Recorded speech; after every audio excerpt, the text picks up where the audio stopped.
रहे थे आपसे।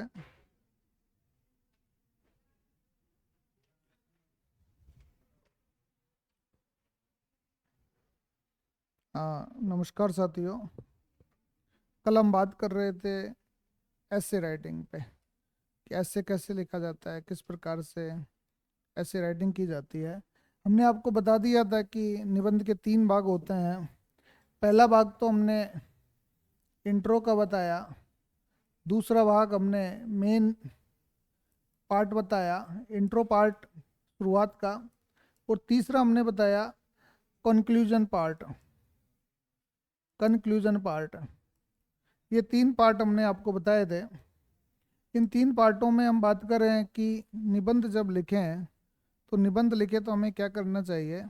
निबंध लिखते वक्त हमें हमारे खुद के आइडियाज़ होने चाहिए उसमें। निबंध बेसिकली भाषा अभिव्यक्ति है, और आप इस भाषा को कितने प्रखर तरीके से एक्सप्रेस कर सकते हो इसका परीक्षण है। दूसरा, इसमें कोटेशंस हैं। ये कोटेशंस आपको अलग अलग विचारकों की, धार्मिक धर्म सुधारकों की, समाज सुधारकों की, प्रशासकों की आपको लिखनी पड़ेगी। कहीं पोएट्री की ज़रूरत पड़े तो, या सूक्ति की या दोहे की ज़रूरत पड़े तो आप दोहा ये लिख सकते हैं। और चौथा, फैक्ट्स, स्टेटमेंट्स, एग्जाम्पल्स, थॉट्स, ये आपके होंगे, लेकिन ये इतने ज़्यादा नहीं होंगे।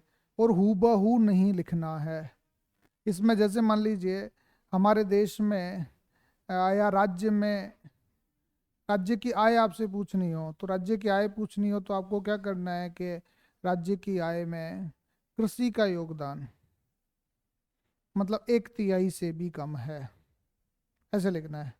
लेकिन आज भी रोजगार में आधे से अधिक व्यक्ति संलग्न है या जुड़े हुए हैं। संलग्न भी मत लिखिएगा, जुड़े हुए हैं। तो कृषि हमारे देश की, हमारे राज्य की आय का प्रमुख स्रोत है। क्यों न कृषि के विकास के लिए ही सरकार को कदम, क्यों न सरकार कृषि के विकास के लिए कदम उठाए। कृषि के विकास के लिए सरकार को 3 स्तरीय रणनीति अपनानी चाहिए। पहली रणनीति है, दूसरी रणनीति है, तीसरी रणनीति है। ऐसे हमें बताना पड़ेगा उनको। अब कृषि का जब समग्र विकास करना चाहते हैं तो मैं कृषि में पशुपालन ही नहीं वरन पशुपालन, फसल उत्पादन ही नहीं वरन पशुपालन, वानिकी, मत्स्य मत्स्य की, इन पर भी हमें बल देना होगा।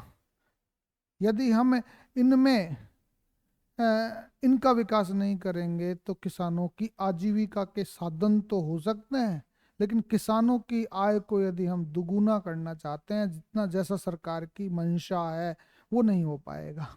तो वो बातों को हमें लिखना बिल्कुल सरल भाषा में, सिंपल भाषा में, कहीं कोई शब्दों का नहीं। तथ्य तो चाहे तथ्य डाल दीजिए, मैं कहता हूँ ना कि यार मैं तो कुछ नहीं डालता, बाकी आप देखोगे कि तथ्य खूब होते हैं मेरी बातों में, लेकिन वो तथ्य ऐसे होने चाहिए कि लगे ही नहीं तथ्य हैं आपके, तब तो कोई फायदा है।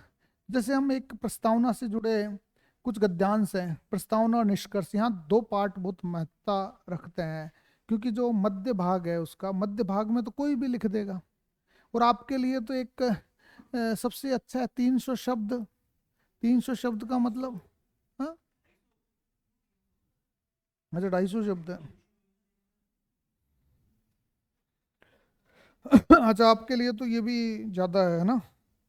हाँ, 250 शब्द है, ठीक है। 250 शब्द में आपको निबंध लिखने हैं, और वहाँ 200 शब्द में लिखना है, इंग्लिश में पैराग्राफ, है ना। तो 250 शब्द है तो आप मुश्किल से 50 एक शब्द का एक पैरा बना लेते हैं। तो पैरा बना लेते हैं तो 50 शब्द का तो आपने इंट्रो बना दिया। इंट्रो आपके लिए तो बहुत कम मेहनत करने की ज़रूरत है। मेहनत तो यूपीएससी की तैयारी करने वाले लड़के करते हैं, बच्चे करते हैं, जो भी है उसमें लड़के लड़की सभी है, कहीं ऐसा मत कह देना साहब, है ना। और 50 शब्द या 40 शब्द आपने किसने लिख दिया, आपने कंक्लूजन का लिख दिया, आपने कंक्लूजन का। अब आपको तो 150 शब्द ही तो लिखने हैं। अब 150 शब्द में 3 पैरा बना लो, 3 या 4 पैरा बना लीजिए। 3 4 पैरे में मान लो 4 पैरा बनाए आपने। कोई जरूर नहीं है 50 का, तो हमने बताया कि ये 40 का भी पैरा बन सकता है ना, ये 30 का भी बन सकता है, 70 का। कंक्लूजन तो 3 4 पैरे का ही बनेगा, आपका 3 4 लाइन का ही बनेगा, यहाँ ज़्यादा नहीं बनेगा। तो 70 हो गए, बाकी को आपने 4 पैरा में बांट दिया। 4 पैरा में 2 पैरा में तो मान लो डिबेटेबल है तो उसके पक्ष में लिख दिया, और 2 पैरा में आपने जो दूसरा उसका विपक्ष में लिख दिया, अपोजिशन में लिख दिया, यदि डिबेटेबल निबंध है तो। और यदि आपका मान लो एक ऐसा निबंध है बिल्कुल सिंपल सरल, तो उसमें आपने आयाम बता दिए, सामाजिक आर्थिक राजनीतिक धार्मिक, 4 आयामों से आपने लिख दिया, तो हो गया कि नहीं हो गया आपका। ज्यादा मेहनत करने की जरूरत नहीं है यहाँ। मेहनत तो जैसे मान लीजिए अब की बार आया था कि गणित क्या है, संगीत का जादू है, क्या ऐसा ही तो था। तो संगीत का जादू है क्या, हाँ गणित ज्ञान का संगीत है, गणित ज्ञान का संगीत है। अब गणित ज्ञान का संगीत है, इस पे अपन को इंट्रो बनानी है मान लीजिए, और 1000 शब्द में लिखना है, तो कैसे लिखेंगे। गणित ज्ञान का संगीत है, ये एक अमूर्त निबंध था। अब अमूर्त निबंध था तो हमने की पॉइंट छांटा, गणित है, क्या है, ज्ञान का संगीत है, 2 इसमें हमारे कंक्लूजन निकले। अब आप इसका इंट्रो बनाओ, इंट्रो क्या बनना चाहिए आपकी नज़र में, कहाँ से इंट्रो कैसे बनाएंगे आपने। गणित ज्ञान का संगीत है तो ये तो पृष्ठभूमि तो नहीं बनेगी इसकी, क्योंकि कोई हमें पता ही नहीं है कि ऐसा ज्ञान मिला ही नहीं जो संगीत का अनुभव हो गणित पढ़ के। कईयों को तो उनकी तो स्थिति खराब हो जाती है ना। तो इसलिए बैकग्राउंड्स तो बनता ही नहीं है ना। तो यहाँ बैकग्राउंड्स तो बनेगा ही नहीं, तो पृष्ठभूमि में तो ये नहीं बनेगा। फिर बताओ जी, ज्ञान का संगीत है तो कहीं कोई याद आ रहा है आपको, कोई सूक्ति याद आ रही हो गणित की। हाँ, करत करत अभ्यास से, वो तो अभ्यास करवा रहा है फिर भी रियाज हुआ नहीं हमसे। अच्छा, हाँ, फिर भी रियाज हुआ नहीं। संगीत में रियाज जरूरी है, क्या गणित में भी अभ्यास जरूरी है? क्या गणित में तो अभ्यास की जरूरत नहीं होती ज्यादा, कला में जरूरत होती है। क्या गणित कला है क्या? ये चीज हमें देखने की जरूरत है ना। तो इससे भी आपका नहीं बैठ पा रहा, सोचना पड़ेगा ऐसा। यदि इंट्रो बनाना है तो हम इंट्रो की बात कर रहे हैं, फिर भाई गणित ज्ञान का संगीत है तो कैसे करें साहब इसको। सूक्ति के रूप में हमसे नहीं बैठ रहा, हमें पृष्ठभूमि के रूप में नहीं बैठ रहा, तो कोई दृश्य बता दीजिए, कोई घटनाक्रम का उल्लेख कर दीजिए, कोई घटना बता दो। भाई गणित ज्ञान का संगीत क्यों, कि आपने किसी व्यक्ति को देखा हो जिसने गणित की को मिरेकल बना दिया हो, है। रामानुजन की कहानी शुरू कर दो, है। वही बैठता, एक लड़का था, है ना। हाँ,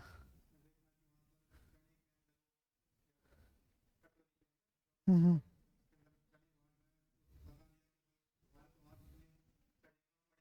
हाँ, हाँ, हम्म, हाँ, हाँ, हम्म,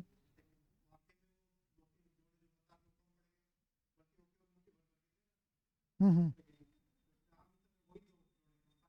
हम्म, हम्म। बाद में पता लगा कि वो बच्चा रामानुजन था।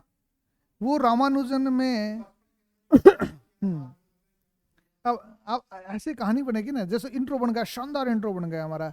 एक बच्चा था जो मंदिर में जाता था, वहां पे चने के वो देखे तो उन्होंने कहा कि आपके चने के इतने लोगों को आप बांट रहे हो तो आपका चना, इतने चने की कमी आ जाएगी। तो उन्होंने कहा कि तो बच्चा है, ये क्या जाने, वास्तव में जब पता लगा कितनी कमी आ गई, आपको इस तरीके से चने बांटने चाहिए थे, है ना। तो वो फिर वो चला गया, बाद में खोजा वो बच्चा, तो उसने जो ये चीजें की और करने के बाद उसने कई प्रकार के अनुभव अपने साझा किए जो दैनिक जीवन से जुड़े हुए थे।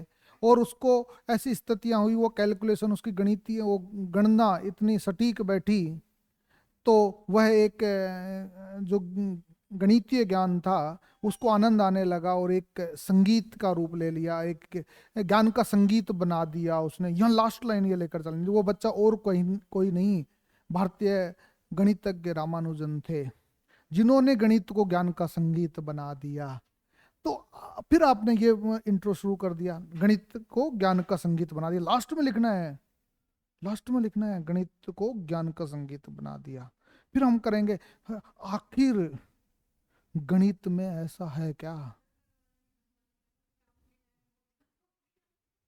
क्या गणित आखिर ऐसा गणित।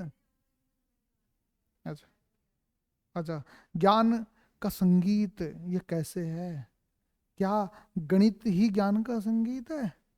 कोई दूसरे विषय ज्ञान के संगीत नहीं हो सकते? अरे आपको रेज करनी पड़ेंगे ना। फिर रेज करें, फिर नहीं इसके लिए तीन बातें आती है दिमाग में, फिर पहले पैरे में पहली बात बताई, फिर दूसरे तीसरे चौथे, इस तरीके से बता के बढ़ाते चलो। तीन का लगाओ, 10 का लगाओ, सबका लगाओ। हाँ, हाँ। तो यहाँ तो चार पैरे लिखने हैं बस, यहाँ तो छोटा सा है। हाँ। हम्म, हाँ। आपका दो में तो ये चीजें हैं कि आपका पक्ष में डिबेटेबल है तो पक्ष में लिख दो एक, और दो विपक्ष में लिख दो। और दूसरा आपका मान लो सामान्य निबंध है तो उसके सामाजिक आर्थिक राजनीतिक आयामों से आप लिख दीजिए, आपका काम हो जाएगा। फिर आपको देखें, अब इसका कंक्लूजन क्या बनेगा? इंट्रो तो आपने बना दिया बहुत अच्छा, क्योंकि एग्जामिनर आपका वो देखेगा ही नहीं। आप जो 10 पैरा पढ़ेंगे या 20 पैरा जो लिखेंगे आगे, वो आपका देखेगा नहीं है एग्जामिनर। आपका जो कंक्लूजन है वो कंक्लूजन क्या देखेगा? इसका गणित ज्ञान का संगीत है, अमूर्त विषय में तो सार बताना है कि अ, उपयुक्त गद्यांशों से या पैराज से स्पष्ट है कि वाकई में गणित ज्ञान का संगीत है ना? इस तरीके से एक शॉर्ट फॉर्म में लिखना पड़ेगा हमें। कहता है हम निष्कर्ष निकाल सकते हैं कि गणित ज्ञान का संगीत है ना? ऐसे सभी आयामों से चर्चा करने के बाद में ऐसे हमें रखना पड़ेगा, और यही बात हमें अंग्रेजी में रखनी है। हिंदी इंग्लिश में सेम चलेगा सारा का सारा कॉन्सेप्ट्स। इन चीजों को हमें देखना है, समझे कि नहीं समझे? तो हम सबसे पहले बात कर रहे थे कि प्रस्तावना से जुड़े कुछ गद्यांश है, प्रस्तावना निष्कर्ष। क्योंकि यदि हम भूमिका हमने अपने, हाँ, हाँ, तो सोशो इकोनॉमिक चलेगा ना, तो बनाना पड़ेगा गणित का समाज में है। तो यार लिखना पड़ेगा ना, यही तो परीक्षण है। आपसे जो किया जा रहा है, आपका जो परीक्षण किया जा रहा है, यही तो किया जा रहा है कि आप एक वाक्य को कितने आयामों से आप लिख सकते हो, क्या सभी आयामों से आप चर्चा करने में सक्षम हुए कि नहीं हुए। यदि मैं खुद कहता हूं, यदि मैं यूपीएससी मेंस नहीं लिखता तो शायद मैं इतना अपने आप को जो आज समझ पा रहे हो, आज मुझे देख पा रहे हो आप, वैसा नहीं हो पाता। इसलिए सिविल सर्विसेज का मेंस हर एक व्यक्ति को अवश्य लिखना चाहिए। यदि अपने जीवन में कुछ अच्छा लाना है, तो कुछ अच्छा करना है, तो ईमानदारी से देना चाहिए। प्रीलिम्स के बाद में लोग मेंस की तैयारी को हल्के में ले लेते हैं, या प्रीलिम्स में पूरी जी जान लगा देते हैं, या फिर मेंस में भी अच्छा नहीं कर पाते। आपको बता देगा आरपीएससी तो एकेडमिक एग्जाम से, मैं बार बार आपसे यही कह रहा हूँ, लेकिन आरपीएससी में यदि आप यूपीएससी वाली टेक्निक्स डाल देंगे तो आप टॉप कर सकते हैं। थोड़ी सी तो यूपीएससी की टेक्निक्स डालनी पड़ेगी। तथ्य तो आपको जो याद करने हैं तो करने ही है, उसमें मैं और आप कुछ नहीं कर सकते, लेकिन वो तथ्यों को समझकर आप लिखते हैं तो वो ज्यादा मायने रखेंगे।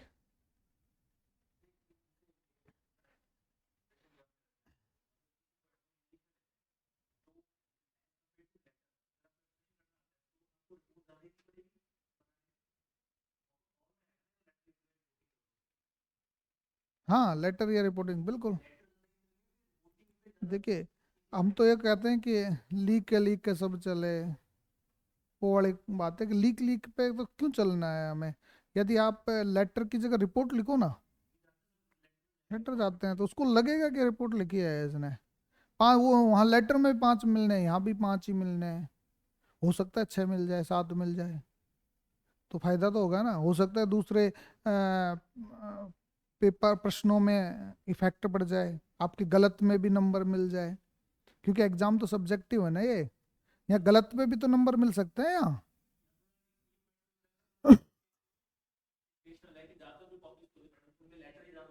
बिल्कुल, बिल्कुल, बिल्कुल, बिल्कुल। हमें रिपोर्ट्स पे फोकस, जो दुनिया नहीं करते ना वो काम करना है हमें। सीधा सा बात यह है।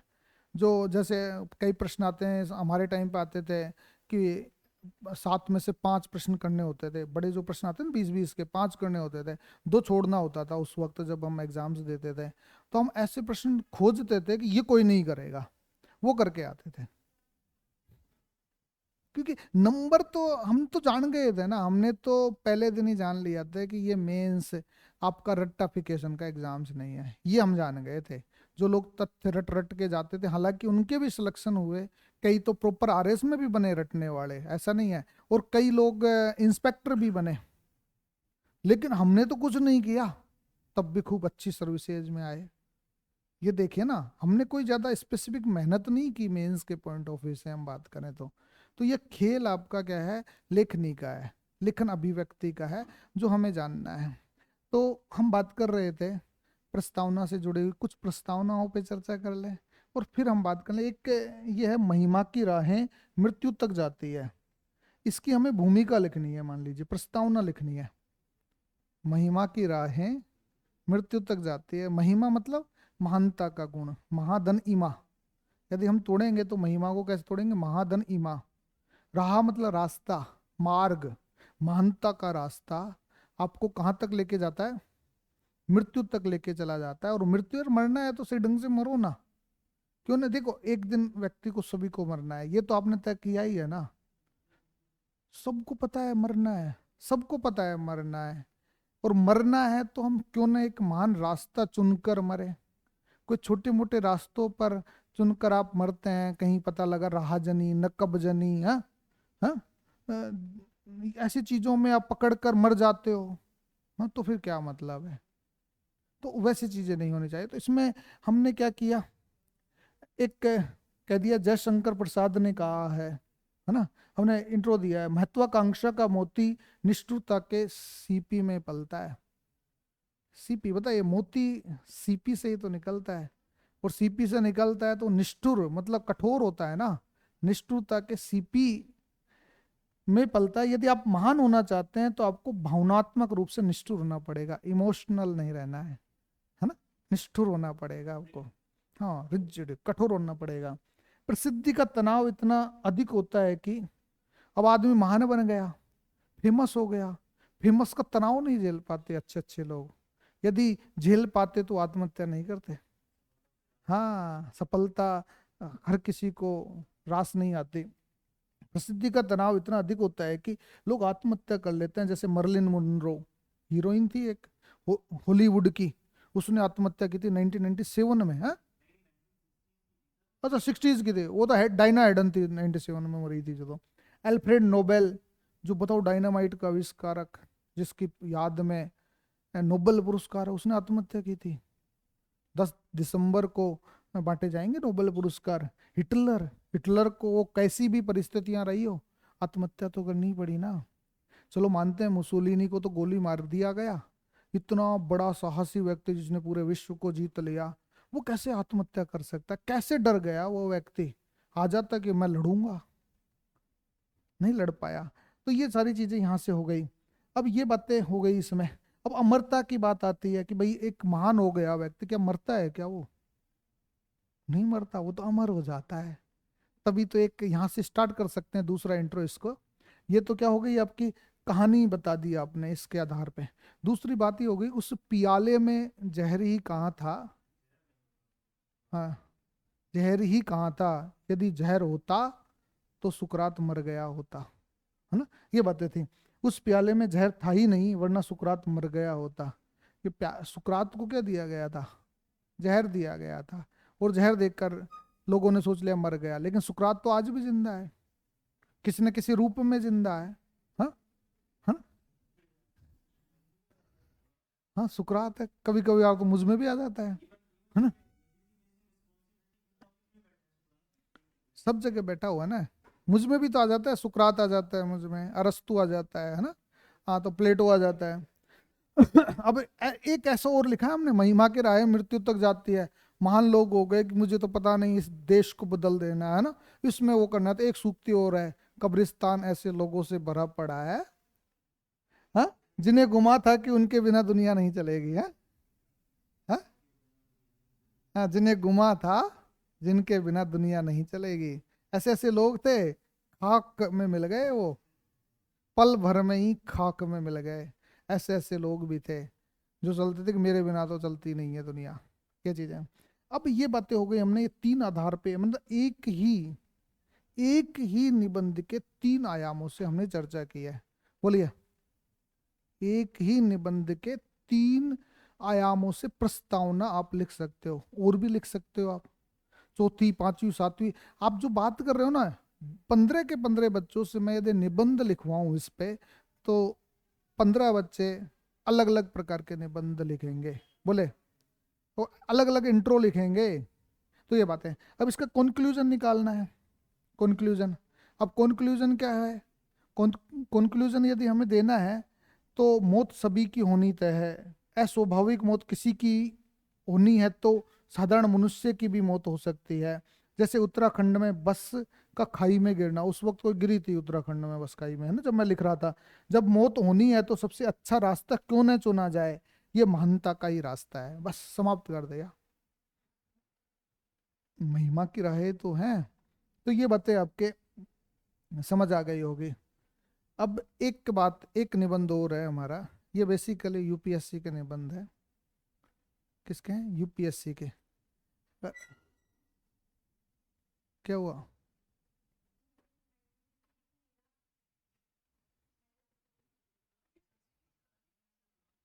तो यूपीएससी के निबंध हैं। तो जैसे एक आया था, जितना हम अपने कर्मों को निर्धारित करते हैं उतना ही हमारे कर्म हमें निर्धारित करते हैं। जितना हम अपने कर्मों को निर्धारित करते हैं उतना ही हमें हमारे कर्म हमें निर्धारित करते हैं। तो ये एक निबंध था। इस निबंध का यदि, ये आपके पल्लवन भी हो सकता है 100 शब्दों में, ये ध्यान रखिएगा। लिखना हमें वैसे ही है, बस दुहराव नहीं होना चाहिए, है ना। ये चीजों का ध्यान रखना है। तो बेसिकली हमने एक प्रस्तावना बनाई, कर्मण्यवादी कार्यस्ते माँ फलेषु कदाचन, है ना। तो कर्म करना है हमें, फल की इच्छा नहीं करना, क्योंकि कर्म का निर्धारण किससे होता है? वो मतलब फल का निर्धारण कर्म से ही होता है, और कर्म के अनुपात में ही हमें फल प्राप्ति होती है। तो यहाँ से सीधा हमें स्टार्ट कर देना है। फिर दूसरा, कर्म किए जा बंदे, फल देगा भगवान। तो यहाँ से किसी ने सही कहा है, बस यहाँ से स्टार्ट कर दिया ना। किसी ने सही ही कहा है कि कर्म का निर्धारण किससे होता है? खुद अपने कर्मों से ही किया जाता है। फिर आगे अपना स्टार्ट कर दीजिए आप। इस सूक्ति से आपका पूरा इंट्रो हो गया। केवल आपको इसका एक्सप्लेनेशन थोड़ा सा करके सीधा मुख्य बिंदु पे आ जाना है। तीसरा हम करें, ब्रह्म से लिखा भाग्य में मनुज नहीं कुछ लाया है, उसने अपने भुजबल से ही तो अपना सब कुछ पाया है। राष्ट्र कवि रामधारी सिंह दिनकर जी की ये कविता है कि ये पंक्तियां जिस मात्रा में आत्मविश्वास पैदा करती है, उसी मात्रा में जीवन दर्शन की भी सीख दे देती है ना।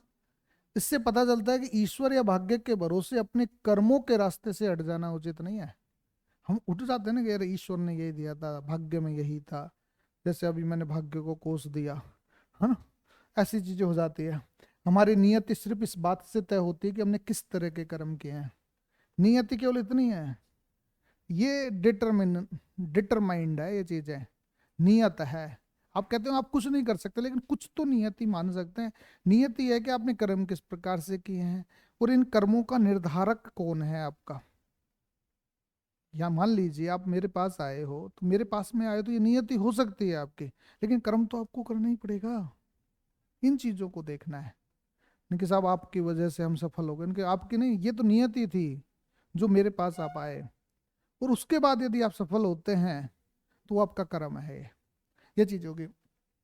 पहले चरण में हम तय करते हैं कि हमें कौन सा कर्म करना है, और दूसरे चरण में हमारे कर्म तय करते हैं कि हमारा जीवन किन उपलब्धियों और विफलताओं से भरा होगा। पहला तो लक्ष्य ये है। दूसरा आप तय करेंगे ना।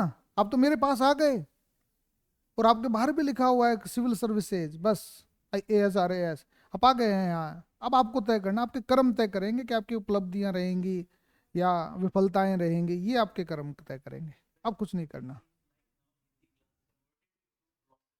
हाँ, फिलोसफी है, और फिलोसफी में ही बदलना है हमें इन चीजों को। तो ये चीजें हमारा हो गया। इसमें कुछ प्रमुख कोटेशन है जो आपको याद रखना चाहिए, है ना। हम आजाद हुए थे आधी रात को, और सवेरा आज तक भी नहीं हुआ, है ना। ये चीजें हुई। कहे कैसे भी लिख दो, हुआ नहीं, नहीं हुआ। जहाँ एक्सप्रेशंस आपका बैठ जाए वो लिखना है। ये जब बनाने तो हैं जबरदस्ती से, तो कहते हैं नजर को बदलिए नजारे बदल जाएंगे, सोच को बदलिए सितारे बदल जाएंगे, कश्ती बदलने की जरूरत नहीं, दिशा को बदलिए किनारे बदल जाएंगे। हाँ, ये कहीं से टीप टाप के लिखे हैं। हाँ हाँ। हाँ, तो वही तो मैं कह रहा हूँ कि आपको ये चीजें, कुछ चीजें अपनी मर्जी से भी थे, कुछ चीजें अपने टिप टाप के लिखी, क्योंकि उस वक्त जब हम तैयारी कर रहे थे तो हमें जरूरत थी। जब हम यूपीएससी दे रहे थे तो हमें पता था कि मेट्रो से हम जा रहे थे, मेट्रो से जा रहे थे, ब्रदर नाराज हो जाती मेट्रो का नाम देखते ही, उसकी चिड़न होती है तगड़ी। हाँ, तो जब हम मेट्रो से जा रहे थे तो वहाँ बच्चे निबंध का पेपर है, कोई 10 पेज भर रखे उसने, शेरो शायरी काव्य पंक्तियां सूक्तियां, उसको रटे जा रहा। और हम इतने बुढ़ऊ हो चुके थे, एग्जाम्स की दुनिया के बुढ़ऊ, एग्जाम्स दे रहा है, लास्ट अटेम्प्ट है, 32 साल की एज, छठा अटेम्प्ट है ना। अब उसको क्या मतलब है इस दुनिया से। और नए बच्चे 22-23 साल की, आप किसी उम्र के बच्चे रटे जा रहे हैं, रटे जा रहे हैं, उनके पागल हो गए ये, है ना। हमें रटने की जरूरत ही नहीं थी, हमें पता था कि जो कुछ आएगा वो आएगा। और ये बात हमने देख लिया था कि पहले उसमें हम रट के गए थे, 2014 में जब पहली बार मेंस हुआ हमारा, हम रट के गए, रट के गए। तो लोग कहते हैं टेप देना इनको शेरो शायरियों को और यही आपको नंबर दिलाएंगे। तो हमने देखा, जो चूज किया पहले तो हमने कि ये निबंध लिखना है, और खूब कोशिश की टेपने की, एक भी नहीं टिपा। मैंने कहा यार नहीं टिपा तो नहीं टिपा, लोग तो जबरदस्ती टेप के आ जाते हैं तो उनके नंबर आते हैं बिलो 100। उनके यार नहीं टेपेंगे तो वही बढ़िया रहा, तभी तो 142 नंबर आए हमारे न टेपने से उस टाइम पे। 17 में तो 121 ही रह गए। तो ये चीजें थी। तो आप समझिए, खुदा के बंदों को देखकर, खुदा के बंदों को देखकर खुदा से मुनक्कीर मतलब दूर हुई ये दुनिया, जिसके बंदे हैं इस तरह के, वो कोई अच्छा खुदा नहीं। जहां जरूरत है वहां, तभी तो मैंने आपसे भी बोला, मुनक्कीर, मुनक्कीर हुई है दुनिया। बेसिकली हर जगह नहीं लिखना। मैंने आपसे अभी क्या कहा था कि मैंने खूब कोशिश की, मैंने एक भी निबंध में कोई सूक्तियां पंक्तियां दोहे शेरो शायरी कहीं नहीं लिखी, क्योंकि प्रासंगिकता ही नहीं लगी मुझे किसी चीज की लिखने की। बस वो जरूर लिखा था मैंने, सर्वे भवन्तु सुखिनः सर्वे सन्तु निरामया, निष्कर्ष में सर्वे भद्राणि पश्यन्तु माँ कश्चित् दुख भाग भवेत्। 2-4 चीजें वो लिखी थी, वसुदेव कुटुंबकम की अवधारणा तभी सार्थक होगी जब सभी देश के लोग, सभी देश के गणमान्य नागरिक सरकारें मिल बैठकर इस जलवायु परिवर्तन जैसी भयावह समस्या का समाधान कर पाएगी। तो वहां जरूर बैठ गया वो, बाकी हमारे पास नहीं बैठा कुछ भी। इसलिए सिंपल सोबर जो आप लिखते हो ना, उसके नंबर मिलते हैं केवल। ये एक एक्सप्रेशन का टेस्ट है। ये मैं नहीं कह रहा कि यह सब कुछ हो रहा है तरक्की के इस जमाने में, मगर क्या है कि आदमी इंसान नहीं होता। मतलब सब बन गए, इंसान नहीं बना। हाँ, ये चीज है। आदमी आदमी जो बन जाए, झगड़े सारे जहां के मिट जाए। बोलो, आदमी यदि आदमी बन गया तो सारे जहां के झगड़े मिट जाएंगे अपने आप ही। तो ये चीजें तरक्की मतलब टेक्नोलॉजी ले आए हम, इंडस्ट्रीज 4.0 की अवधारणा चल रही है, सोसाइटी 5.0 हम लाने के दौर में है, तभी भी इंसान नहीं बन पा रहा। हम्म, बेपर की उड़ान भर रही है वह है, अट्टाहस कर रही है वह है, कौन?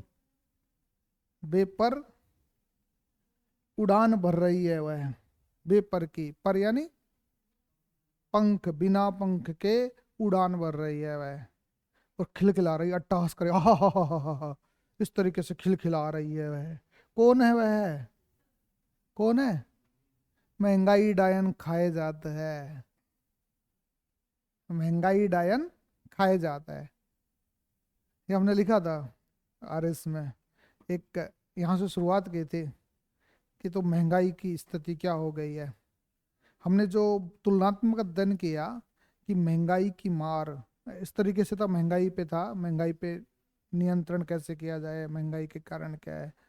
तो हमने कहा कि वह तो अपना काम लुंगी से चला लेगा, है ना, लेकिन अपनी भारिया के लिए वो 200 रुपए की वो साड़ी के लिए 200 रुपए जुटाए तो कैसे जुटाए, है ना। आज 30 रुपए किलो गेहूं आटा, 500 रुपए किलो घी, 100 रुपया किलो तेल, उस समय लिखा ये हो गया है ना। इस तरीके से हमने आटा दाल तेल के भाव मालूम करा दिए उसको सरल भाषा में, और फिर कह दिया कि बताओ जी। हाँ, हाँ, 10 के 4 गोलगप्पे, है ना, हो गए हैं, बताओ वो गोलगप्पे खाए तो कैसे खाए, है ना। ये चीज है। वो कागज की कश्ती, वो बरसात का पानी, मुझे लौटा दो मेरा बचपन, चाहे ले लो मेरी जवानी। ऐसी बातें यदि आप बचपन से जुड़ी हुई लिखते हैं तो आपको नंबर मिलेंगे। तो ये कहानियां हैं ये सूक्तियां हैं। तो अब हम बात करते हैं अनुपातिक विभाजन की, कि यदि हमें कोई निबंध लिखना है तो 10% तो आपका इंट्रो होना चाहिए। जैसे 250 शब्द का है तो 25 से 30 शब्द आपके कितने किसके होने चाहिए, इंट्रो के होने चाहिए, यदि हमें 250 में लिखना है तो। और 25 से 30 शब्द ही आपके क्या होने चाहिए, निष्कर्ष में होने चाहिए। कितने हो गए, 50 शब्द। और बाकी 200 शब्द, 200 शब्द आपके वो होना चाहिए। निबंध का 80% भाग इसी से जुड़ा होता है। प्रत्येक पृष्ठ पर 2 या 3 पैरा हो तो निबंध प्रस्तुति प्रभावी मानी जाती है। यदि मतलब एक पेज में, एक प्रश्न में आप 3 पैरा बनाते हो ना, तो उसको अलग ही आनंद आएगा लिखने का। 3 पैरा बना लेते हो तो उसको जब देखेंगे ना आप, तो लगेगा कि यार वाकई में क्या सिस्टमेटिक ढंग से लिखा है इसने। ये खेल सिस्टमेटिक ढंग का है, पढ़ता कोई भी नहीं है। और मेरे जैसा आदमी तो केवल, आपने कह दिया ना कि जैसे ये पेज देखा मैंने, देख ले राजस्थान के अर्थव्यवस्था समाजशास्त्र प्रबंधन में ये बातें लिखी हुई, बस पढ़ लिया मैंने, हो गया काम, कुछ करने की जरूरत ही नहीं है। ऐसे ही आपके विद्वान वहाँ प्रोफेसर लोग हमसे भी ज्यादा विद्वान बैठे हुए हैं, जो केवल और केवल एक बार देखते हैं और कुछ नहीं देखते। आपके इस पेज की शक्ल देख के बता देंगे कि आपने क्या है, क्या लिखा है इसमें। इसलिए उनको बेवकूफ नहीं बना सकते, आप इस बात को समझिए। तो अच्छा लिखने का प्रयास कीजिए, मौलिक लिखने का प्रयास कीजिए। आपके जो शब्द है ना, आपके खुद के होने चाहिए और प्रासंगिक होने चाहिए, ये भी ध्यान रखना। हाँ, हाँ, तो वो पता लग जाता है, पता लग जाता है खेल रहा है। लेकिन वो देखेगा कि ये तो खेल ही अभिव्यक्ति का है, ये तो खेल ही अभिव्यक्ति का है। तो खेलेगा नहीं तो क्या करेगा, खेलने दो इसको। लेकिन अच्छा खेल रहा है, फैंटास्टिक, है ना, कहेगा फैंटास्टिक, ये चीजें हैं। हाँ,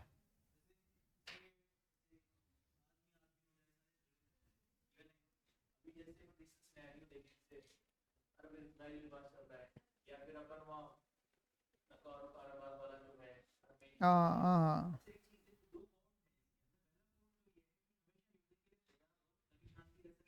बिल्कुल। हम्म, बिल्कुल, बिल्कुल। हम्म, नहीं, आप को इसको कहिए कि कुछ आलोचक ये भी कहते हैं। हाँ, हाँ, तो ये बोलो ना कि उसका लिखो, उसका लिखो, आप मत लिख देना कि अमेरिका के पूर्व राष्ट्रपति जॉर्ज वाशिंगटन के अनुसार ये है। लेकिन मैं उनके इस मत से सहमत नहीं हूँ। निबंध में तो डालो ना, यहाँ नहीं डालना ना, आपके जनरल स्टडीज में नहीं डालना। जनरल स्टडीज में जो वो ये पूछते हैं आप क्या समझते हैं, वो आप क्या समझते हैं ये बताओ ना। लुथर गुलिक क्या कहता है, इसका मतलब नहीं है। इसका मतलब ये नहीं है पोस्ट कोर में कह दो कि मेरा अनुसार है पोस्ट कोर, पोस्ट कोर तो लुथर गुलिक का ही रहेगा, है ना। ये बात भी ध्यान रखना, जो जिसका है उसको उतना ही सम्मान दीजिए।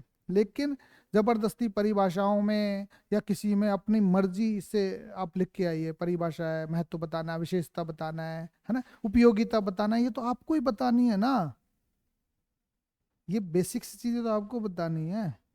टिप्पणी करनी है, मान लो विश्लेषण करना है, तो आपको ही करनी है। तो उसमें कोई दूसरा कहाँ से आ गया? हाँ, दूसरा आता है तो उससे वस्तुनिष्ठता आती है। वो कह सकते हैं कि किसी विचारक ने कहा है, इसी संबंध में महात्मा गांधी का भी एक कथन प्रासंगिक हो सकता है, लेकिन वहां आपके पास जगह नहीं है इतना कहने की बातें। जहां है वहां तो करते नहीं हो, समझे ना? जहां आपको जरूरत है वहां तो आप कोट करते नहीं हो। निबंध में जरूरत है आप, और आप कितना एक्सप्लेनेशंस कर सकते हो, यहाँ करिए ना। दिमाग जितना लगाते हो वहाँ वहाँ नहीं लगाएंगे। नहीं जी, तो लैंग्वेज के एग्जाम से दिमाग तो जनरल स्टडी में लगता है। कि तुम्हारे जितने जाने कितने धुरंधर बैठे हुए हैं जनरल स्टडीज वाले, फिर भी वो मेंस कभी आज तक उनका पास नहीं हुआ। पिछले 20 साल से ऐसे बच्चों को जानता हूं मैं जिनका आज तक मेंस नहीं हुआ। अब देख लो, 2007 से लेकर अब तक कितने मेंस हो चुके हैं। और धुरंधर, उनसे बात कीजिए आप, गजब। उनकी प्रीलिम्स में नंबर देखिए, गजब। तो अब आप समझ लीजिए कि किसका सिलेक्शन होता है यहाँ पर। बेसिकली हम बात करें कि बुद्धि तत्व की प्रधानता होती है, लेकिन उसका हृदय तत्व भी होता है। संबंध हृदय से निकलना चाहिए। बुद्धि तो आपके तथ्यों को व्यवस्थित करने में मदद कर देगी, लेकिन हृदय तत्व ज्यादा प्रधानता रखता है इसमें। इसकी शैली कलात्मक होती है, ध्यान रखिएगा, निबंध की। और जो आइडियोलॉजिकल निबंध होते हैं हमारे, जो विचारात्मक निबंध होते हैं, उसमें बुद्धि तत्व की प्रधानता होती है, और भावात्मक निबंध में हृदय तत्व की प्रधानता होती है। जो इमोशनल निबंध होते हैं उसमें हृदय की जरूरत होती है। निबंध में व्यक्ति के व्यक्तित्व की परछाई मिलती है, ध्यान रखिएगा। आपकी पर्सनैलिटी का चेक करता है निबंध। आपका हम बाद में लेंगे, पहले देख लें, हो सकता है यहीं बाहर हो जाए तो यहीं निकाल देंगे ना, यदि इसकी पर्सनैलिटी अच्छी नहीं है तो। उससे पता लग जाएगा आप किस प्रकार की प्रकृति की, आपका डायमेंशंस कितना है। आप सोच रहे लैंग्वेज से लैंग्वेज परीक्षण नहीं हो रहा। लैंग्वेज परीक्षण तो आपके एकेडमिक स्तर पर 10वीं क्लास तक के जो मास्टर थे ना, वो कर चुके हैं आपका। ये परीक्षण तो सिविल सर्विसेज के एप्टीट्यूड का परीक्षण है। और एप्टीट्यूड टेस्ट में निबंध या पल्लवन देखकर हम ये जानना चाहते हैं कि कितने आयामों से आप सोच सकते हैं, कितने आयामों से आप जान सकते हैं। आपके जानने के तरीके, लिखने के तरीके कितने प्रकार के हैं, ये जानना चाहते हैं हम। हमारा उद्देश्य एक ऐसे सिविल सर्वेंट्स को लेना है जो दुनिया की सारी बातों को अलग अलग प्रकार से बता सके, उसके आयाम बता सके, वो किसी एक ही मुद्दे पर निष्कर्ष न दे। ये जो केस स्टडीज हम एथिक्स में देते हैं, उसका उद्देश्य भी यही होता है ना कि आप विकल्प बनाइए। जिस समय आप निर्णय कर रहे हैं, उस समय आपने कितने प्रकार से सोचा है निर्णय लेते वक्त। आपने 5 प्रकार से सोचा है, 6 प्रकार से सोचा है, क्या क्या विकल्प आए होंगे सामने। पहला तो ये आया होगा कि रिश्वत ले लूं, कम कर दूं, तो लिख दो उसमें कि मेरे दिमाग में जब वो मुझे ऑफर कर रहा था रिश्वत, तो मैंने सोचा कि मैं रिश्वत ले लूं और काम कर दूं। तो मैं रिश्वत लेकर उसका काम कर सकता था, लेकिन मैंने यह नहीं किया। दूसरा ये आया कि कानून में कहा गया है कि रिश्वत लेना और देना दोनों पाप है। तो जब वो मुझसे बातचीत कर गया था, तो मैंने पहले ही भ्रष्टाचार निरोधक ब्यूरो को फोन कर दिया और उसको पकड़वा दिया। मैंने एक नई नजीर पेश कर दी। लेकिन मैं ये भी नहीं चाहता, ये भी मेरा विकल्प नहीं होगा, क्योंकि आप भी तो पकड़वा सकते हो एसीडी से। आप यदि सरकारी कार्यालय में क्लर्क हैं, अफसर हैं, तो आप भी किसी को पकड़ा सकते हो। कोई आपको रिश्वत दे रहा है तो फोन करो एसीडी को कि साहब मुझे रिश्वत की पेशकश कर रहा है, ये आएगा इतने बजे, आप देख लेना। जब मुझे रिश्वत देने लगे तो झट इसको ट्रैप कर लेना। समझे? ऐसा क्यों सोचते हो? आप तो एक तरफा सोचने लग गए कि जनता को परेशान करते हैं अफसर। यार, जनता परेशान नहीं करती क्या अफसरों को? हमें परेशान नहीं करती, हमें ऑफर करती है। तो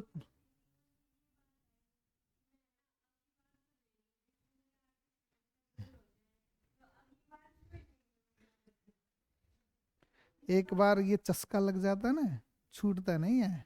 हाँ, एक बार तो ले लूं, अगली बार नहीं लूंगा। क्या चीज है?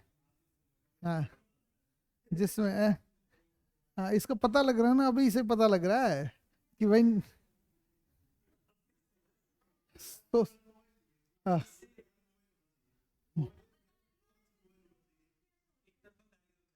एक तरफा खेल है, सारा का सारा खेल एक तरफा है।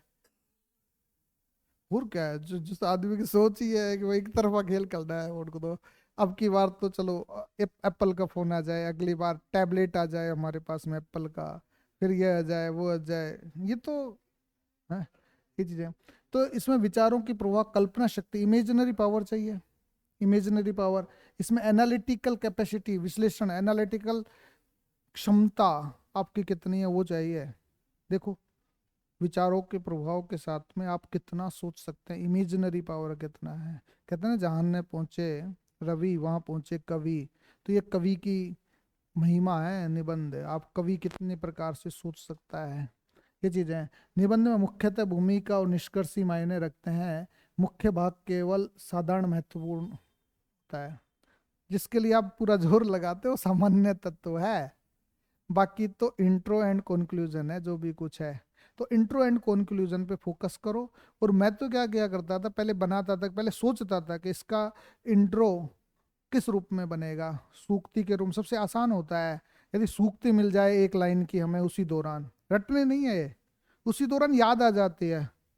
जैसे हम पढ़ाते पढ़ाते याद आ जाते हैं ना, बड़े अरमानों से किया गया था जिन पर निवेश, है ना, कम वक्त वो पूंजी स्कीम निकली, है ना। तो ये बातें हुई आपकी, शैल कंपनियां निकली, है ना। अब आप कहोगे कि कम वक्त, है ना, बड़े अरमानों से लिया गया था वहां प्रवेश, है ना, कम वक्त वो शैल कंपनी निकली, है ना। ऐसे भी तो हो सकती है। हम पूंजी स्कीम्स की क्यों करें, वो शैल कंपनी भी तो हो सकती है। हाँ। हम्म। नहीं। हाँ।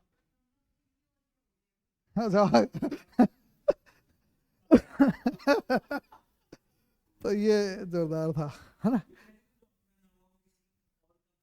क्या होगा, हाँ। तो समझिए कि ये बात तो हो गई आपकी, इसमें रोल इंट्रो और कंक्लूजन का है। अब हमें बात करनी है कि किस तरीके से हमें कामकाज करना है और कैसे करना है। बेसिकली प्रस्तावना से जुड़े कुछ पैराज की हम बात कर लें। उस पैराज में हम बात करें कि जैसे निष्काम बौद्धिक जिज्ञासा यथार्थ सभ्यता का जीवन रस है। ध्यान रखिएगा कितना, ये आपका पल्लवन भी हो सकता है, ये भी ध्यान रखिएगा। निष्काम बौद्धिक जिज्ञासा क्या है, आप तो काम युक्त बौद्धिक जिज्ञासा लेकर आए हो मेरे पास में, और क्या है। आपको तो चाहिए कि आरएस मुना दो साहब, क्या मतलब है। निष्काम रूप से कोई आया है, नहीं जी, मैं तो स्वार्थ के वशीभूत होकर आए हो, है, स्वार्थ के वशीभूत, है ना। यथार्थ सभ्यता का जीवन रस है। और आप सोचते हो कि यथार्थ सभ्यता तो आरएस बनने में है? यथार्थ सभ्यता तो आईएएस बनने में, और ये कह रहे हैं कि निष्काम बौद्धिक जिज्ञासा यथार्थ सभ्यता का जीवन रस है। अब बताओ क्या करें। तो इसका हमने एक पृष्ठभूमि बनाई है, पृष्ठभूमि बैकग्राउंड्स बनाया है। बैकग्राउंड्स पे आधारित हमने तीन चार प्रकार की, इसी की ही तीन चार प्रकार से तैयार की है प्रस्तावना। वो प्रस्तावना आपके पृष्ठभूमि के रूप में भी है, वो प्रस्तावना आपकी आगे चल के देखिए सूक्ति आधारित भी है ना। तो अलग अलग प्रकार की है, तुलना के रूप में भी हो सकती है ना, और दृश्य के रूप में भी हो सकती है। तो हम बैकग्राउंड्स में लेकर जाएं। बैकग्राउंड्स क्या होता है, इसमें लिखा है जिस तरह व्यक्ति के जीवन का इतिहास होता है वैसे ही सभ्यताओं का। पूर्ण विराम, अब यहाँ पे क्या है, ये जो पूर्ण विराम लगाए ना आपने, सभ्यताओं का होता है, ये सभ्यताओं का होता है तो आप सम्मोहन नहीं होगा एग्जामिनर, वो इतना थोड़ी पड़ेगा। ऐसे हमें वाक्य बनाने हैं, बिल्कुल हिंदी की तरह नहीं बनाने, है ना। जिस तरह सारे व्यक्ति न शिक्षा में बराबर होते हैं, न स्वास्थ्य में, और न ही सफलता और समृद्धि में ही, ठीक वैसे ही सभ्यताएं भी अपनी दीर्घ जीविता और विकास के स्तर बिंदुओं पर भी अलग होती है। इसी तुलना को आगे बढ़ाएं तो यह समझना मुश्किल नहीं रह जाता कि जैसे व्यक्तियों का स्वास्थ्य या अस्वस्थ होना, सफल या असफल होना उनकी कुछ आदतों, परिवेश और चरित्र से निर्धारित होता है, वैसे ही सभ्यताओं का विकास उनके आंतरिक चरित्र से तय होता है। यूं तो सभ्यताओं के उतार चढ़ाव का फैसला कई कारकों पर निर्भर करता है, पर यह सही है कि निष्काम, देखो लास्ट लाइन, पर यह सही है कि निष्काम बौद्धिक जिज्ञासा है जो इस विकास मात्रा में सबसे ज्यादा अहमियत रखती है। लास्ट आ गया कि नहीं आया? विकास यात्रा में, विकास यात्रा में सबसे ज्यादा महत्ता रखती है। आप जो डेवलपमेंट कर रहे हो ना सभ्यताओं का, वो बेसिकली निष्काम रूप से आपने बौद्धिक जिज्ञासा की और उस सिविलाइजेशन को आप बढ़ाने के लिए कामकाज कर रहे हो, वो ज्यादा मायने रख रहा है। बोलिए।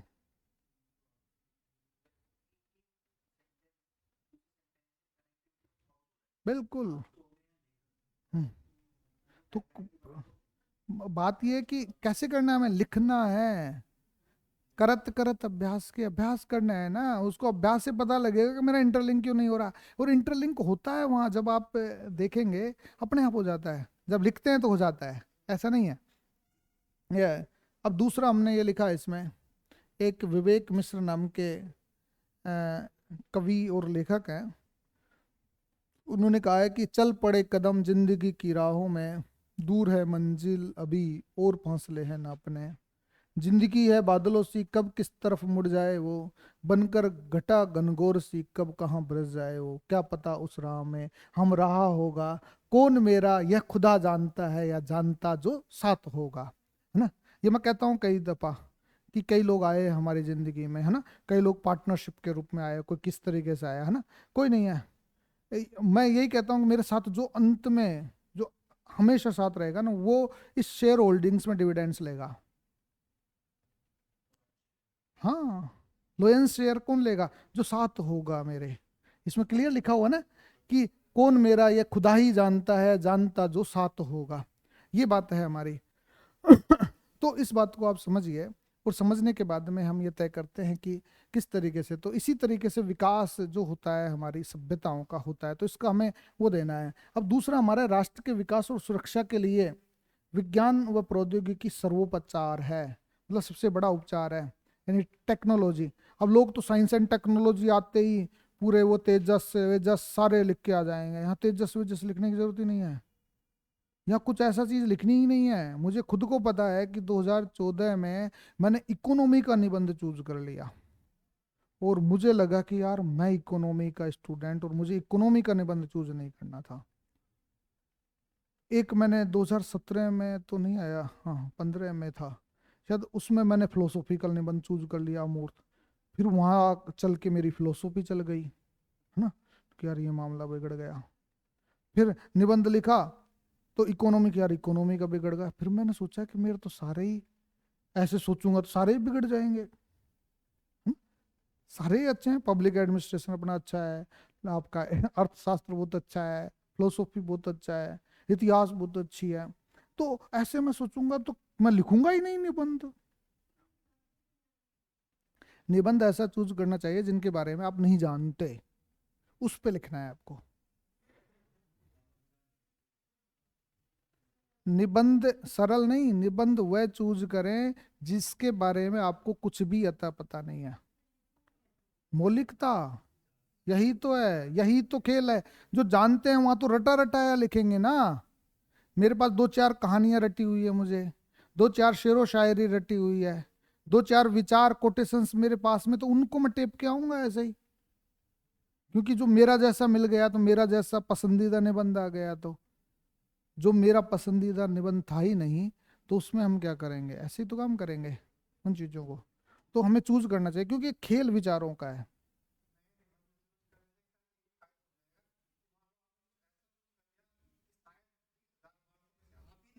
बस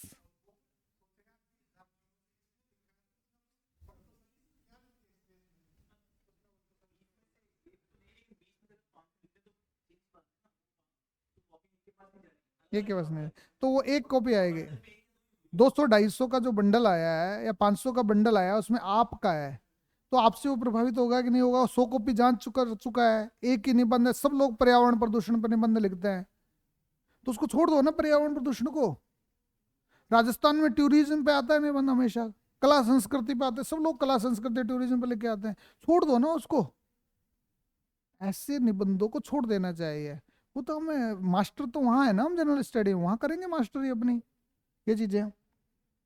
देखिए, तुलनात्मक भूमिका में कहा था मैंने, कल कहा था ना, अमेरिका और भारत की इकोनॉमी की तुलना कर दो। ऐसे ही हमने यहाँ टेक्नोलॉजी का तुलनात्मक निबंध लिख दिया, क्योंकि यकायक उस समय हमारे पास में ऐसी बात आई नहीं जो विकास और सुरक्षा। ध्यान रखना यहाँ पे विकास, राष्ट्र के विकास की बात करनी है, राष्ट्र की सुरक्षा की भी बात करनी है। दो की पॉइंट्स है इसमें, निबंध में दो की पॉइंट्स है, देश का विकास और देश की सुरक्षा, और विज्ञान प्रौद्योगिकी से करना है हमें। समझ रहे हैं? मुझे लगता है कि आपके जनरल स्टडी के जो निबंध पेपर है ना, पेपर में क्या पूछा जा रहा है वो बहुत अच्छा हो जाएगा इससे।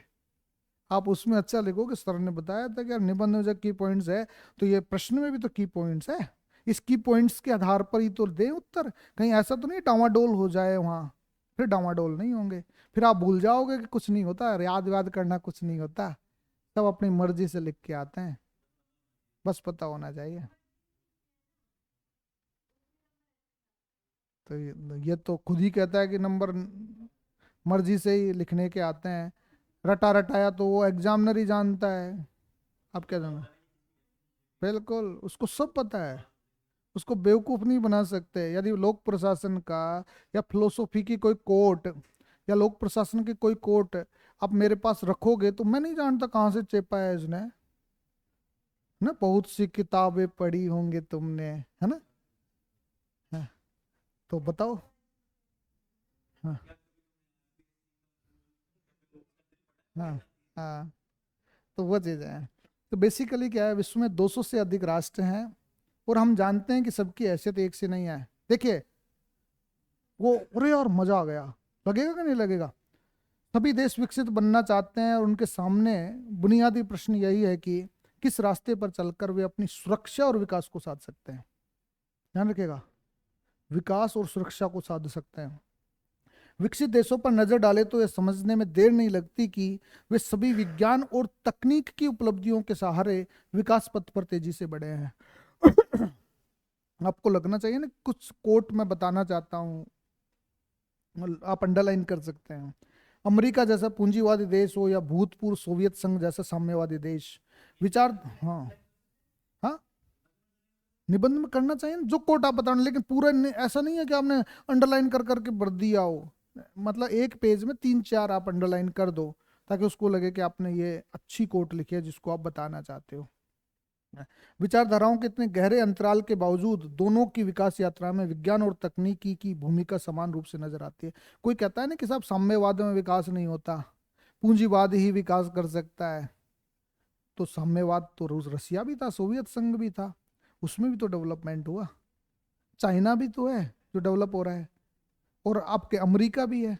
तो दोनों के तकनीक, विज्ञान तकनीक की वजह से ही दोनों आज उस देश के डेवलपमेंट में, उस देश की सिक्योरिटी में बहुत बड़ा अव्वल योगदान है।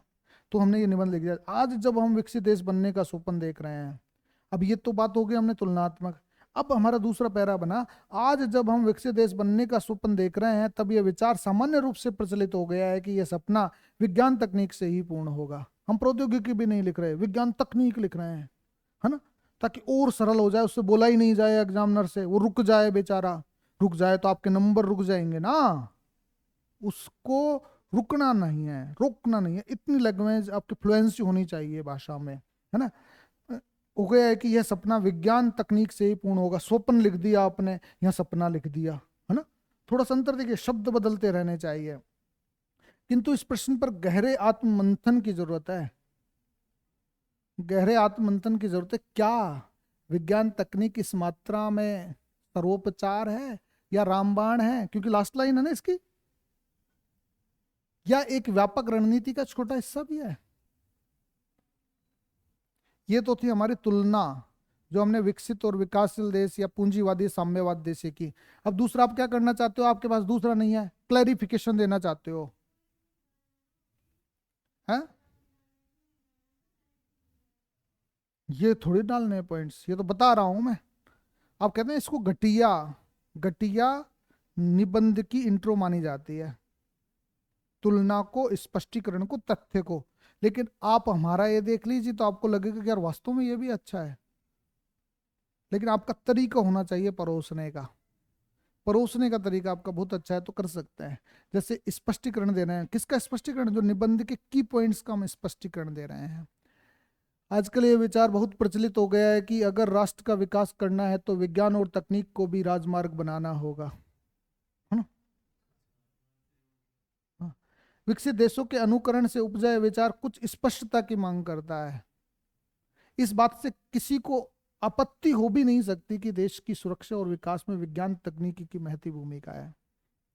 पर इस विषय में गौर करने लायक शब्द सर्वोपचार है। देख लो, स्पष्टीकरण ही तो कर रहे हैं उसका, जबरदस्ती क्लैरिफिकेशन कर रहे हैं, लेकिन जबरदस्ती नहीं है, अच्छा क्लैरिफिकेशन है। पिनाका, पिनाका है ये, समझे? PENACCAE, पिनाका। पिनाका यानी लाइलाज, सभी बीमारियों का इलाज हो, क्या बोलते हैं उसको? रामबाणी तो होते हैं। वन वर्ड नहीं आता पिनाका? हाँ, अंग्रेजी में। इससे भाव निकलता है कि अगर हमने विज्ञान तकनीक पर बल दे दिया तो हमारी सुरक्षा और विकास के रास्ते में मौजूद सभी अवरोध अपने आप समाप्त हो जाएंगे, सभी बाधाएं अपने आप समाप्त हो जाएंगी। जैसे यदि हमारे पास बेहतर सैन्य तकनीकी हैं तो आतंकवाद, नक्सलवाद, उग्रवाद जैसी घटनाएं समाप्त हो जाएगी। इसी तरह कृषि उत्पादन की बेहतर तकनीकें मिल जाने से खाद्य संकट दूर हो जाएगा और उत्पादकता में पर्याप्त मात्रा में वृद्धि होगी। बोलो, विकास भी कर रहे हैं, सुरक्षा भी कर रहे हैं। पहला सुरक्षा की बात हो गई, दूसरे विकास की बात कर ली हमने। विवाद इसी प्रश्न पर है कि क्या विज्ञान और तकनीकी हमारी इन चुनौतियों के लिए रामबाण है। फिर हमने दूसरे पैर में दिया, या एक समग्र योजना के बहुत से कारकों में से एक है। फिर अब आप एक्सप्लेन करते जाओ अपनी मर्जी से। अब तथ्य दे दिया हमें, तथ्य के रूप में, उसी उसी निबंध की तथ्य के रूप में इंट्रो लिख रहे हैं हम, तथ्य फैक्ट के रूप में। फैक्चुअल्स है इसमें, फैक्ट होंगे लेकिन फैक्ट जैसे नहीं होंगे। ऐसे नहीं होंगे 1.14 लाख करोड़, 2.33 लाख करोड़ का अभी रक्षा समझौता कर रहे हैं सरकार, ऐसा कुछ नहीं होगा, है ना? अमेरिका दुनिया का सबसे ताकतवर देश है, देखिए, सबसे अमीर देश है, हो गया ना? फैक्ट है कि नहीं है? और विज्ञान तकनीकी में भी सबसे ऊपर है, बोलो। हाँ, धन और संपदा मध्य पूर्व के देशों के पास भी कुछ कम नहीं है, मिडल ईस्ट के पास भी कम नहीं है। कहते हैं भाई धन संपदा की बात करो तो, है ना? किंतु वे अमेरिका के सामने असहाय नजर आते हैं। क्यों नजर आते हैं ये देख लो, क्योंकि उनके पास न तो जमीन में छिपे संसाधनों को बाहर निकालने की बेहतर तकनीक है ना? कुएं तो हैं, संसाधन कैसे बाहर निकलेंगे? और नहीं अमेरिका की मिसाइलों और ड्रोन हमलों से बचने की ताकत। 9/11 में बचा ना? 9/11 में बचा कि नहीं बचा? हाँ। जिन शताब्दियों में इंग्लैंड का सूर्य कभी अस्त नहीं होता था, वो तो अमेरिका की बात कर ली, अब इंग्लैंड की कर ले। जिन शताब्दियों में इंग्लैंड का सूर्य कभी अस्त नहीं होता था, वहां उस समय विज्ञान तकनीकी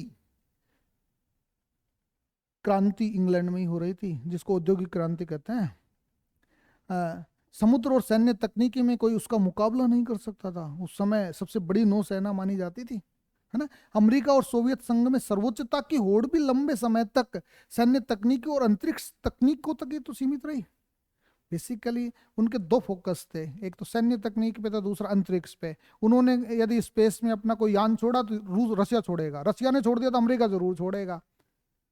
तो कभी कभार कहते हैं शीत युद्ध के लाभों का उल्लेख कीजिए, आपके IR में आ सकता है। शीत युद्ध के लाभ ये है कि हमने हमारे आज जो इंडस्ट्रीज 4.0 वह शीत युद्ध का ही कमाल है, यूं समझ लीजिए। यदि शीत युद्ध नहीं होता तो इंडस्ट्रीज 4.0 नहीं आता, समझिए। खेल तो उसी का ही तो है। अमेरिका, ये चीजें हो गई आपकी। आज अगर चीन दुनिया में बादशाहत कायम करने की कोशिश कर रहा है तो इसी आधार पर कि उसका विज्ञान प्रौद्योगिकी की सीमाओं की सुरक्षा और साइबर सुरक्षा के साथ साथ इस बात के लिए सक्षम है कि वह तकनीकी पुर्जे ऐसी कीमत और गुणवत्ता पर बनाए कि अमेरिका या यूरोप के किसी भी स्तर पर उससे प्रतिस्पर्धा न कर सके। कर दिया कमाल इसने, है ना? ये सारे उदाहरण और तथ्य जिस बात की ओर इशारा कर रहे हैं वह यही है कि किसी देश की सुरक्षा और विकास विज्ञान और तकनीक के सहारे ही मजबूत होती है।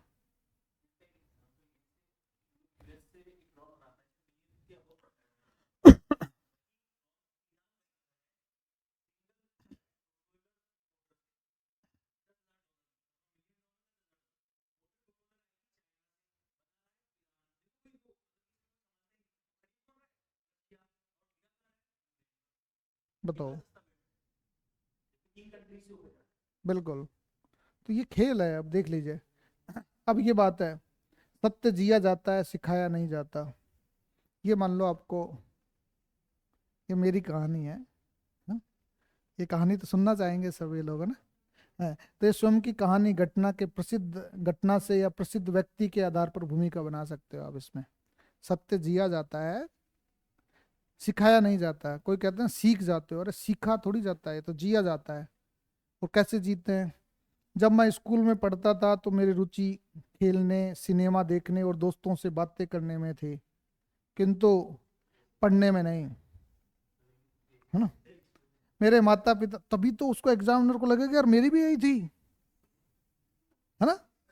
यही तो दिखाना है, उसी के साथ ही तो हमें जुड़ना है। उसके साथ उसका और हमारे साथ लगाव हो गया तो बस हो गया काम। हमारे पो 12 25, कोई तो 24 होते हैं, हमारे तो पो 12 25 होंगे। 2 गुणा 12 24 होते हैं ना। पो यानी 2, 12 यानी 12 गुणा 2 24 होते हैं, हमारे तो पो 12 25 हो जाएंगे।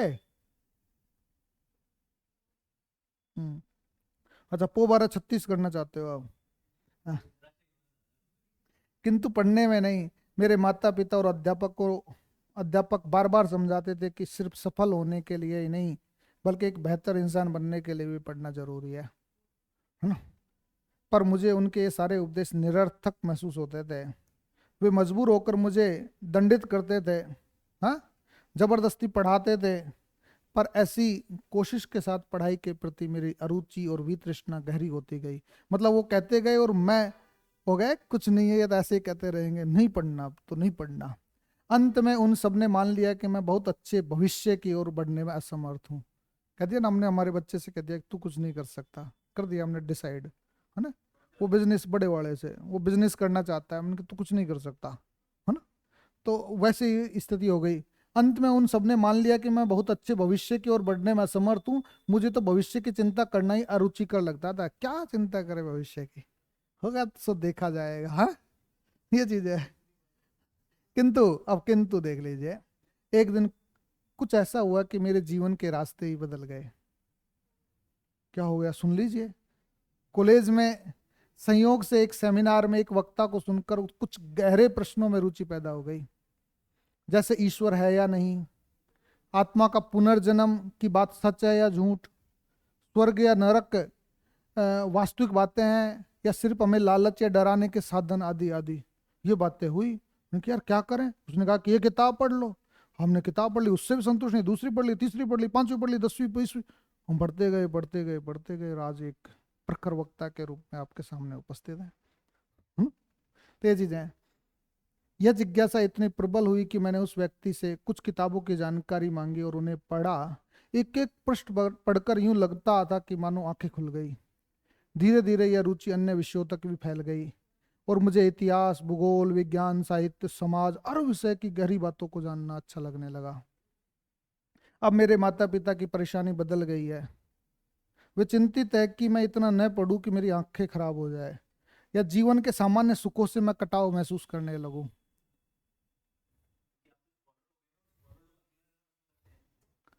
ये चीजें, हाँ। यह उदाहरण संयोग से मेरा है, पर मेरा ख्याल है कि कुछ परिवर्तनों के साथ हर व्यक्ति के साथ ऐसा कोई ना कोई उदाहरण होता ही है ना? इसका निचोड़ यह है कि जब तक हम अपना सच या अपनी समझ दूसरों पर थोपते हैं, तब तक उसके मन को बदल नहीं सकते। मन तभी बदलता है जब वह सच स्वयं उसी व्यक्ति का ना हो जाए। समझे? हाँ, ये चीजें हैं। क्या चीजें हैं? अब देखिए, एक निबंध है आपका, इसका इंट्रो ही लिख रहे हैं अभी, केवल इंट्रो, कंक्लूजन पे तभी चलना है। स्वतंत्रता के 73 वर्षों, और 75 वर्ष लिख सकते हो आप। स्वतंत्रता के 75 वर्षों में भी हमने जो नहीं सीखा।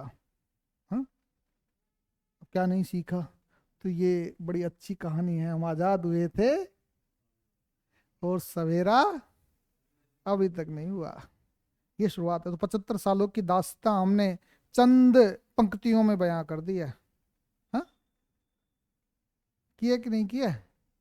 बेसिकली किसी कवि की यह वेदना हमें नाटकीय प्रतीत हो सकती है, कि हो सकता है ड्रामा कर रहा हो, आर्टिस्टिक ड्रामेटिक, है, आर्टिस्टिक ड्रामा कर रहा हो या ड्रामेटिक हो ये बातें, किंतु हम अपनी आज़ादी के 75 वर्षों का ईमानदारी से मूल्यांकन करें तो कुछ हद तक ऐसे भावों से नहीं बचा जा सकता। कुछ देश हमारे आसपास या हमारे बाद आज़ाद हुए, वे देखते देखते हर क्षेत्र में हमसे आगे निकल गए। अब देखो कौन से ऐसे देश हैं। चाइना को देख लीजिए, आज चीन का वैश्विक दबदबा हमें सोचने को मजबूर करता है कि आखिर हम में क्या कमी रह गई। चीन भी तो 1949 में माओ से तुंग के बाद क्रांति से हुआ डेवलप। दूसरे विश्व युद्ध में तबाह हो जाने के बाद भी जापान ने ज्ञान विज्ञान और अर्थव्यवस्था के क्षेत्र में जो बुलंदी हासिल की है, वो हमें आत्मूल्यांकन करने के लिए बाध्य करती है। बताओ, जापान तो बर्बाद हो गया था। तीसरा हम देखें, श्रीलंका और बांग्लादेश, छोटे छोटे देश जिनके पास संसाधन भी सीमित है, कई सामाजिक मानकों में हमसे बेहतर निष्पादन कर रहे हैं। एचडीआई में, हाँ एचडीआई में हमसे बेटर है ये दोनों के दोनों देश, है ना। हमारी आजादी के समय ही आजाद हुआ इजराइल, 1948, नहीं लिखा ना। हाँ, आजाद क्या देश बन गया ना वो, अपने आप को हड़प लिया। हाँ, रेगिस्तान में पसले लहला रहा है, रेगिस्तान में फसले लहला रहा है वो बंदा, वो देश, है ना। और बहुत से दुश्मन देशों के बीच अकेला होकर भी अपनी आंतरिक तथा बाह्य सुरक्षा से समझौता नहीं करता। दिखा दिया ना, कईयों ने प्रयास किया, निपटा दिया अभी, है ना। तो हम क्यों इतनी उपजाऊ जमीन और बेहतर पड़ोसियों के बावजूद भी कमजोर राष्ट्र नजर आते हैं? ये सारे प्रश्न किसी भी संवेदनशील भारतीय को बेचैन करते हैं और सोचने पर मजबूर करते हैं कि हमने अपनी स्वतंत्रता के 75 वर्षों में क्या क्या नहीं सीखा। बताओ, लास्ट लाइन आई कि नहीं आई? ये जो निबंध की लाइन है आपकी, वो अंत में आनी चाहिए, या आप शुरुआत ही कर देते हो इससे। ये इंट्रो था। अब नारी, हाँ तो इसको तो कम कर दो, क्या है। हाँ हाँ हाँ, वही। जैसे नारी ईश्वर की सर्वश्रेष्ठ कृति है, इसको पढ़ेंगे तो कई नारीवादी परेशान हो जाएगा। परेशान हो जाएंगे कई, अरे कैसे कह दिया ऐसे, है ना। बेसिकली नारी ईश्वर की सर्वश्रेष्ठ कृति है, इसका हमें इंट्रो लिखना है। अब इंट्रो लिखना है तो प्रश्न खड़े करने वाली भूमिका है। यहाँ प्रश्न बनाने हैं, प्रश्न बनाओ आप, प्रश्न बना बना के प्रश्न चिन्ह लगाओ कि वो ईश्वर की सर्वश्रेष्ठ कृति क्यों है। क्या है नारी में ऐसा जो उसे सर्वश्रेष्ठ बनाता है? वो ईश्वर ने नारी को ही क्यों बनाया? पुरुष क्यों नहीं है सर्वश्रेष्ठ कृति? पुरुष को भी तो ईश्वर ने बनाया है। आखिर क्या, यह कंडीशनिंग है? ये भी देख लेंगे। सभी चीजों को दें, कंडीशनिंग कर दी गई है, नहीं ईश्वर के सर्वश्रेष्ठ कृति है, वस्तु तो रोटी बनाया जा सुबह शाम, ये भी तो कारण हो सकता है। हाँ, बेसिकली दो तरह के लोगों ने नारी को ईश्वर की सर्वश्रेष्ठ कृति बताकर यह सामाजिक सहमति गढ़ने की कोशिश की है कि इस संसार में मनुष्य सबसे अच्छा है, हाँ। और मनुष्य में भी सर्वश्रेष्ठ है नारी, है ना। स्त्री सर्वश्रेष्ठ है। पहले वर्ग में वे लोग हैं जो सचमुच नारी के सौंदर्य और कुछ नैतिक गुणों से अभिभूत है, जबकि दूसरे वर्ग में वे लोग हैं जिन्होंने ऐसे कथन कह कह कर नारियों की मानसिकता को अपने अनुकूल बना लिया है। हाँ, मनोविज्ञान की भाषा में इसे कंडीशनिंग कहते हैं, कंडीशनिंग कर दी। इसका अर्थ यह है कि नारी को महान कह कह कर उस पर महान दिखने का दबाव पैदा कर दिया जाए, ताकि सामान्य मानवीय इच्छाओं का निषेध करने लगे। वो मना करते कि नहीं, मैं तो कुछ है ही नहीं, इच्छाएं नहीं रहे हैं उसकी, है ना। त्याग और समर्पण में ही अपनी सार्थकता महसूस करे, यही तो करवा दिया हमने।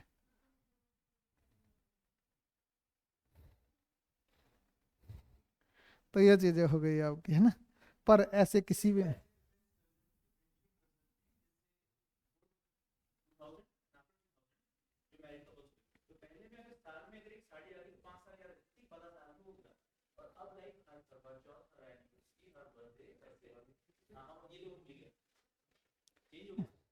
मुझे पता है कि मेरे पापा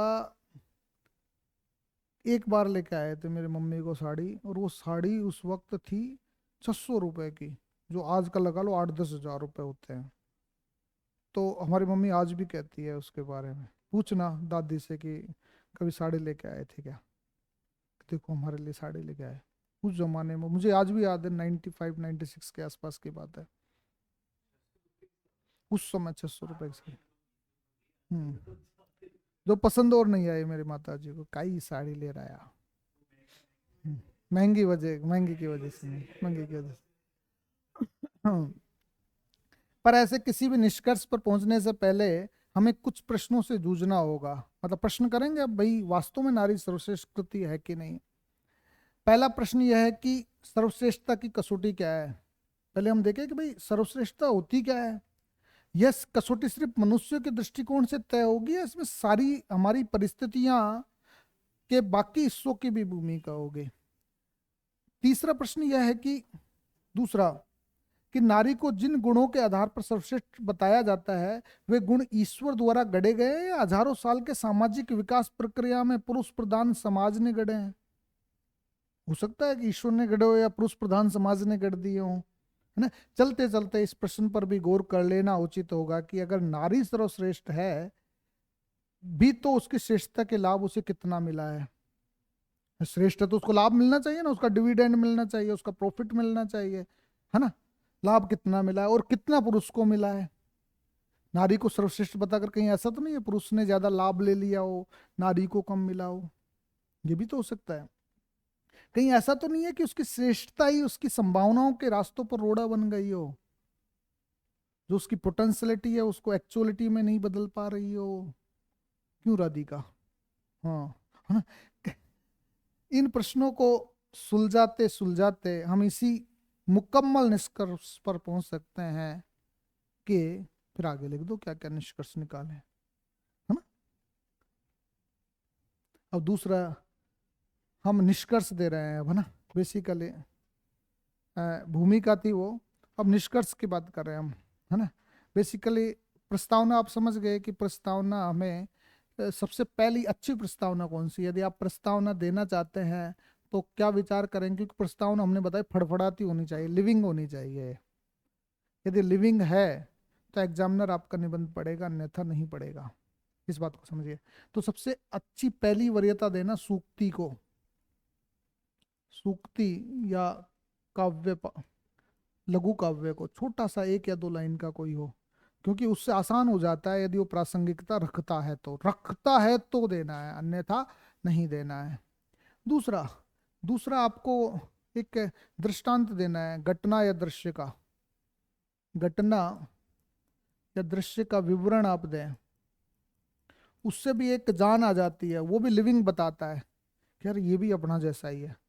ऐसा देना कि बिल्कुल सामान्य हो। तीसरा तीसरा हमें क्या देना है, तीसरा पृष्ठभूमि पे जाना है। जब पार नहीं पड़े तो बैकग्राउंड्स में चले जाइए। बैकग्राउंड्स तो इतिहास खूब पढ़ा है आपने, है ना। तो आप पृष्ठभूमि में जाकर दे सकते हो, पृष्ठभूमि में। अब इससे भी पार नहीं पड़े तो ये 3 आधार होने चाहिए, इनके आधार पे आप दीजिए। पहली वरीयता ये, दूसरी ये, तीसरी ये। तभी तो कहते हैं कि आपको सोचना पड़ेगा, बिना सोचे कुछ नहीं मिलता कि हमें कौन सी परिभाषा देनी है। अभी तक तो कुछ पता ही नहीं था इंट्रो कैसे लिखना है ना, क्या करना है, कैसे करना है। आज पता लगा इंट्रो भी लिखना होता है जी, है ना। तो ये बात है। दूसरा आपका, अब पार नहीं पड़े तो अब चौथे नंबर पे ले लेना तुलनात्मक। तुलनात्मक ये ठीक ठाक मान ली जाएगी। आप 2 व्यवस्थाओं से, 2 विषयों से, 2 विचारों से तुलना करके सीधे टॉपिक पे आ जाइए। पांचवी हम ले लेंगे इसमें तथ्य पे, तथ्यात्मक ले लेना, तथ्य दे दे के। लेकिन तथ्य में वो तथ्य नहीं होने चाहिए जो आप इकोनॉमी में देते हो, जो पॉलिटी में देते हो। 2/3, 1/3, आधे से ज्यादा, है ना, 1/4, है ना। ये तो पासंग भी नहीं है ना। ये चीजें इस तरीके से शब्द यूज करने हैं, बिल्कुल मोटे मोटे शब्दों में, है ना। छठा है आपको, जब पार ही नहीं पड़े तो सीधे विषयों पे आ जाना, है ना। निबंध, हाँ हाँ, जो मैं बोलता हूँ वो लिखना है। निबंध की विषय वस्तु पर सीधे आए, सीधे स्पष्टीकरण के द्वारा। इसको स्पष्टीकरण लिख सकते हो, स्पष्टीकरण, छठी स्पष्टीकरण। ये 6 प्रकार से आप इंट्रो लिख सकते हैं। और जो इंट्रो लिखे तो लास्ट जो हो ना आपका इन सब में, लास्ट स्पष्टीकरण में तो शुरुआत आप करोगे सीधे टॉपिक से ही।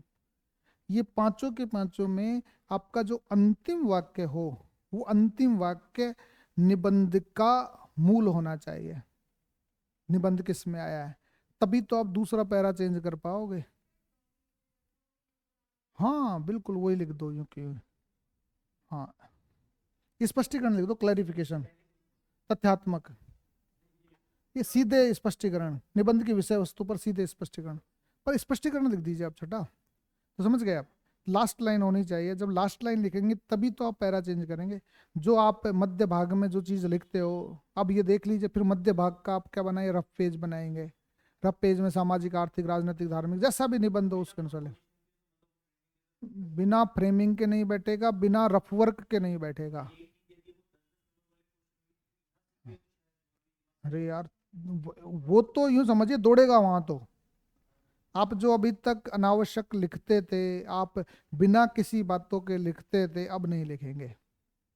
मुझे नहीं लगता कि अभी भी आप लिखेंगे तो इसका मतलब आप मेरी बातों को समझ ही नहीं रहे हैं। अपने आप हो जाएंगे, अपने आप ही हो जाएंगे, अपने आप ही हो जाएंगे, सब कुछ अपना होगा। मतलब वो किताब में कॉपीराइट्स हमारा हो, बस उस जो आंसर के में कॉपीराइट्स हमारा हो। इसलिए आरटीआई में जरूर बना मंगाना उस कॉपी को, ताकि लोगों को बता सकें कि देखो जी ये है। हम्म? ये चीजें हैं। अब हम बात करें निचोड़। हमें इसमें निष्कर्ष है, तो निष्कर्ष भी यहाँ अलग अलग प्रकार से है। हमें निष्कर्ष देना है तो कैसे देना है, अमूर्त है, अमूर्त विषयों में तो आपको सार बताना है, अमूर्त विषयों में तो, है ना। समस्या मूलक निबंधों में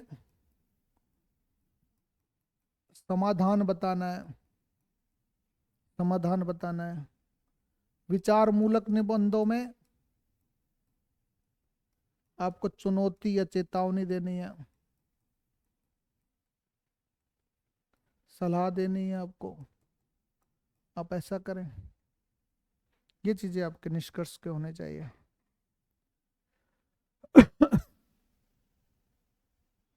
समझ गए, अमूर्त का मतलब जैसे नारी ईश्वर की सर्वश्रेष्ठ कृति है, ये अमूर्त निबंध ही तो है।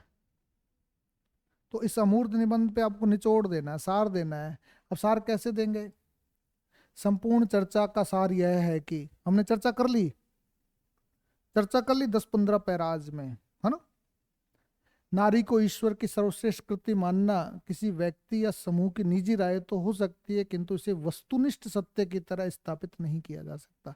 इसलिए ध्यान रखिएगा, निबंध लिखे वस्तुनिष्ठता, सार्वभौमिकता, प्रासंगिकता, ऐसे शब्दों का उपयोग करें ताकि उसमें ऑब्जेक्टिविटी आ सके। मूल कर्तव्यों का, नागरिकों के कर्तव्यों का, अधिकारों का, राज्य की स्थिति का, है ना, लोकतांत्रिक मूल्यों का, इनकी बात करें उसमें, है ना। ऐसी बातें आप करेंगे तो आपको उसमें वस्तुनिष्ठता आ जाएगी, ऑब्जेक्टिविटी आ जाएगी, निबंध में ऑब्जेक्टिविटी ऐसे आएगी, है ना। पहला संदेह तो इसी बात पर है कि नारी, पुरुष या जगत सचमुच ईश्वर की कृतियां हैं। पहला, पहली पहली बात तो है कि नारी है या पुरुष है या जगत, ये संसार है, सचमुच ईश्वर की कृतियां हैं या विकास की प्रक्रिया के विभिन्न परिणाम, कि डेवलपमेंट से ये डेवलप हो गए, विकासवाद के सिद्धांत से, है ना। या फिर इतिहास में ऐसे कई उदाहरण दिखते हैं जहां नारियों तथा पुरुषों ने एक जैसे गुणों का प्रदर्शन किया है। इससे लगता है कि नारी के तथा कथित गुण, नारी के सो कोल्ड गुण, है ना, उसके प्राकृतिक गुण न होकर अर्जित गुण है।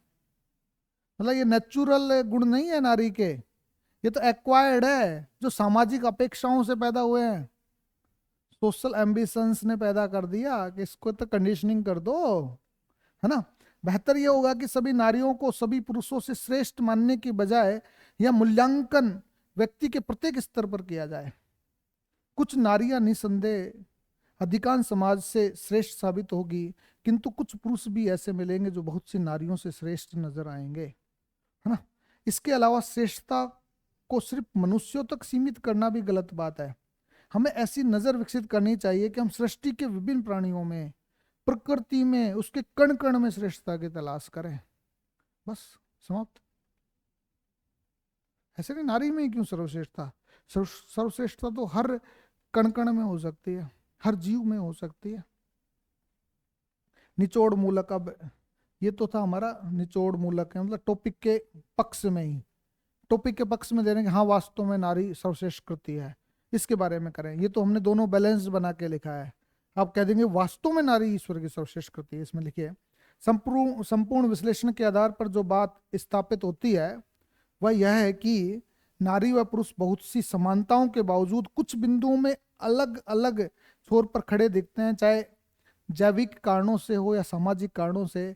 हमें मानना पड़ेगा कि औसत रूप से पुरुषों में उत्तेजना व आक्रामकता होती है, जबकि स्त्रियों में धैर्य, समर्पण, त्याग और भावनात्मक प्रबंधन करने की क्षमताएं। महिलाओं में ये गुण हमारे समाज में ज्यादा जीने लायक बनाते हैं, जबकि पुरुषों की प्रवृत्तियां कई तरह से युद्धों लड़ाइयों को जन्म दे देती है। समझे? प्रेमचंद के अनुसार, ये प्रेमचंद को फिर अंडरलाइन करना है, पुरुष में स्त्री के गुण आ जाते हैं तो वह महात्मा हो जाता है। ध्यान रखेगा, पुरुष में यदि स्त्री के गुण आ जाते हैं तो वो महात्मा हो जाता है, और स्त्री में पुरुष के गुण आ जाते हैं तो वो उल्टा हो जाती है। प्रेमचंद कहता है उल्टा मतलब कुलक्षणा। हाँ, इसलिए सामान्यतः सहमत हुआ जा सकता है कि नारी ईश्वर की सर्वश्रेष्ठ कृतियां हैं। हमारी चिंता तो यह होनी चाहिए कि सर्वश्रेष्ठ कृति को सर्वश्रेष्ठ होने के कारण नुकसान न झेलना पड़े, जैसा कि अब तक के इतिहास में होता आया है। ये ध्यान रखें, आपने सर्वश्रेष्ठ तो बता दिया, लेकिन ऐसा नहीं है कि उसको सर्वश्रेष्ठता का नुकसान झेलना पड़े।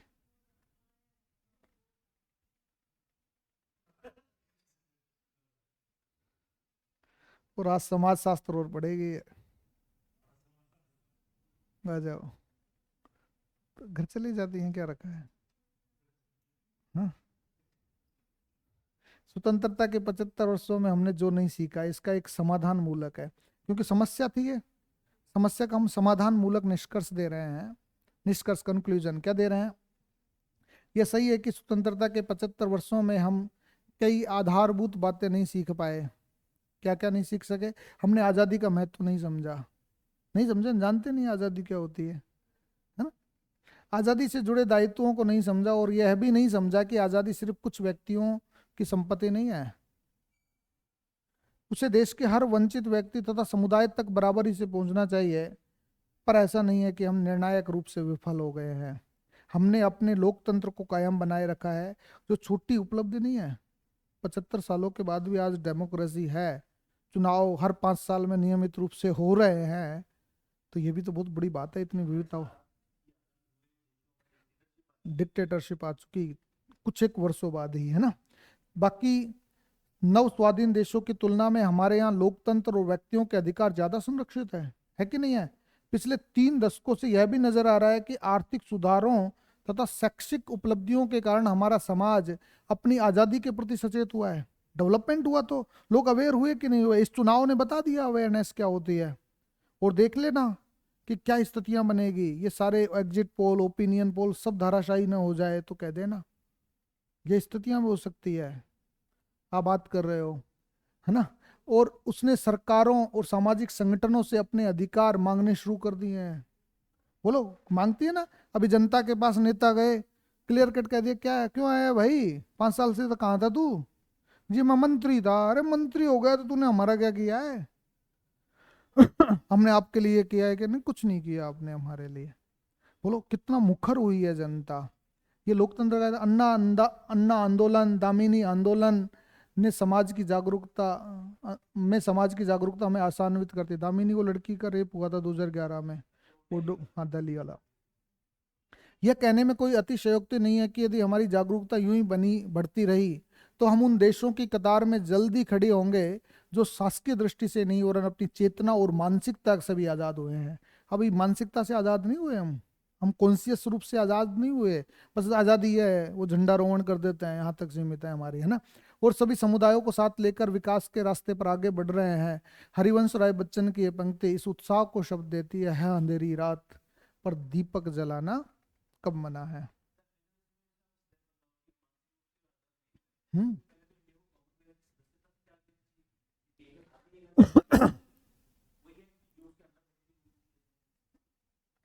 वो मानसिकता तो एक एक्सटर्नल ही है, हम खुद अंदर से कितने अवेयर हैं हमारी आज़ादी के प्रति, हम मेंटली कितने प्रिपेयर्ड हैं हमारे देश में लोकतांत्रिक व्यवस्थाओं के प्रति, मूल्यों के प्रति, अधिकारों के प्रति, कर्तव्यों के प्रति, वो चीज़ें हैं हमें। बिल्कुल। राइट्स भी, आप राइट्स का भी पता नहीं है हमें, ड्यूटीज के क्यों, राइट्स दिए हैं हमें तो राइट्स भी तो पता होना चाहिए। हमें यही पता नहीं है कौन कहाँ क्या कर रहा है, हमें यही पता नहीं है कि आरपीएससी ये पेपर क्यों ले रही है, यूपीएससी ये पेपर क्यों ले रही है, ये पेपर के जो प्रश्न आ रहे हैं वो आते क्यों हैं। तो आप ये बताइए, जब सिविल सर्विसेज के छात्रों का यह हाल है तो एक आम नागरिक का क्या हाल होगा। हाँ।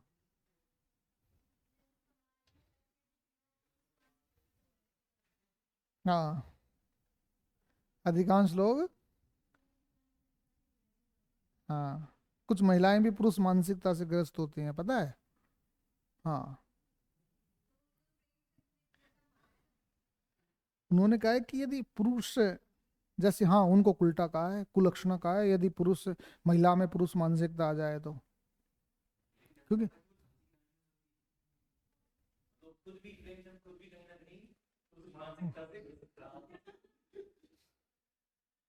अब चेतावनी मूलक निष्कर्ष है, हम चुनौ चेतावनी दे रहे हैं। अब देखो चेतावनी सुनिए, किंतु यदि हम अब भी नहीं समझे तो वह दिन दूर नहीं जब हम अपनी ही दुनिया की नजरों में गिर जाएंगे। हमारे देश की जनता जो आजादी के सपने जोड़कर बैठी है, कहीं ऐसा न हो कि वह इस आजादी से परेशान होकर किसी गलत रास्ते पर चल पड़े और हमारी नियति भी अफ्रीका और एशिया के उन देशों की तरह हो जाए जो लोकतंत्र और विकास की पटरी पर चढ़ ही नहीं पा रहे हैं। दे दी चेतावनी, और चेतावनी देके आपने छोड़ दिया, अब कर लो, तो वो एग्जामिनर पागल हो जाएगा कि यार ये क्या कर दिया इसने कहीं। हाँ, तो ऐसा ही तो छोड़ना है हमें। वो कहते हैं यार थोड़ा सा और लिख देता है यार, समाधान बता जाता भाई यार, हाँ? तूने ये क्या कर दिया। वो टेंशन में रहे 2-4 दिन, नंबर देने के बाद भी। ऐसे निबंध होने चाहिए आपके। हो गया। ये मैंने निबंध लिखा था 2014 में। सफल होना काफी नहीं है, जीवन की असली खोज सार्थकता है ना। ये निबंध था, ये निबंध था। तो सफल होना काफी नहीं, ये मेरा निबंध है, बिल्कुल हूबहू, कोई किसी प्रकार का चेंजेस नहीं है। सफल होना काफी नहीं है, जीवन की असली खोज सार्थकता है।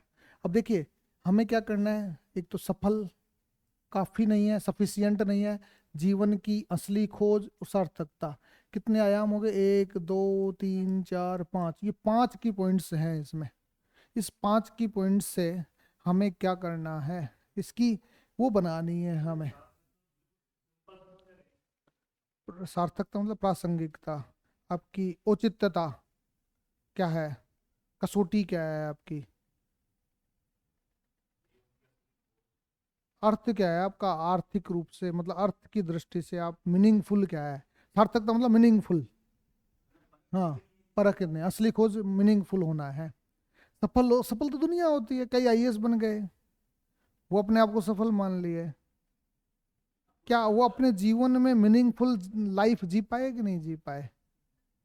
मीनिंगफुल लाइफ जीना है, मेन यही है, सफल दुनिया हुई। महावीर, स्वामी, महात्मा बुद्ध या जैन सभी सफल हुए, उनको निर्वाण मिल चुका था, उनको एक को कैवल्य मिल चुका था, फिर भी वो 80 साल तक लोगों की सेवा करते रहे। वो है सार्थकता तो असली।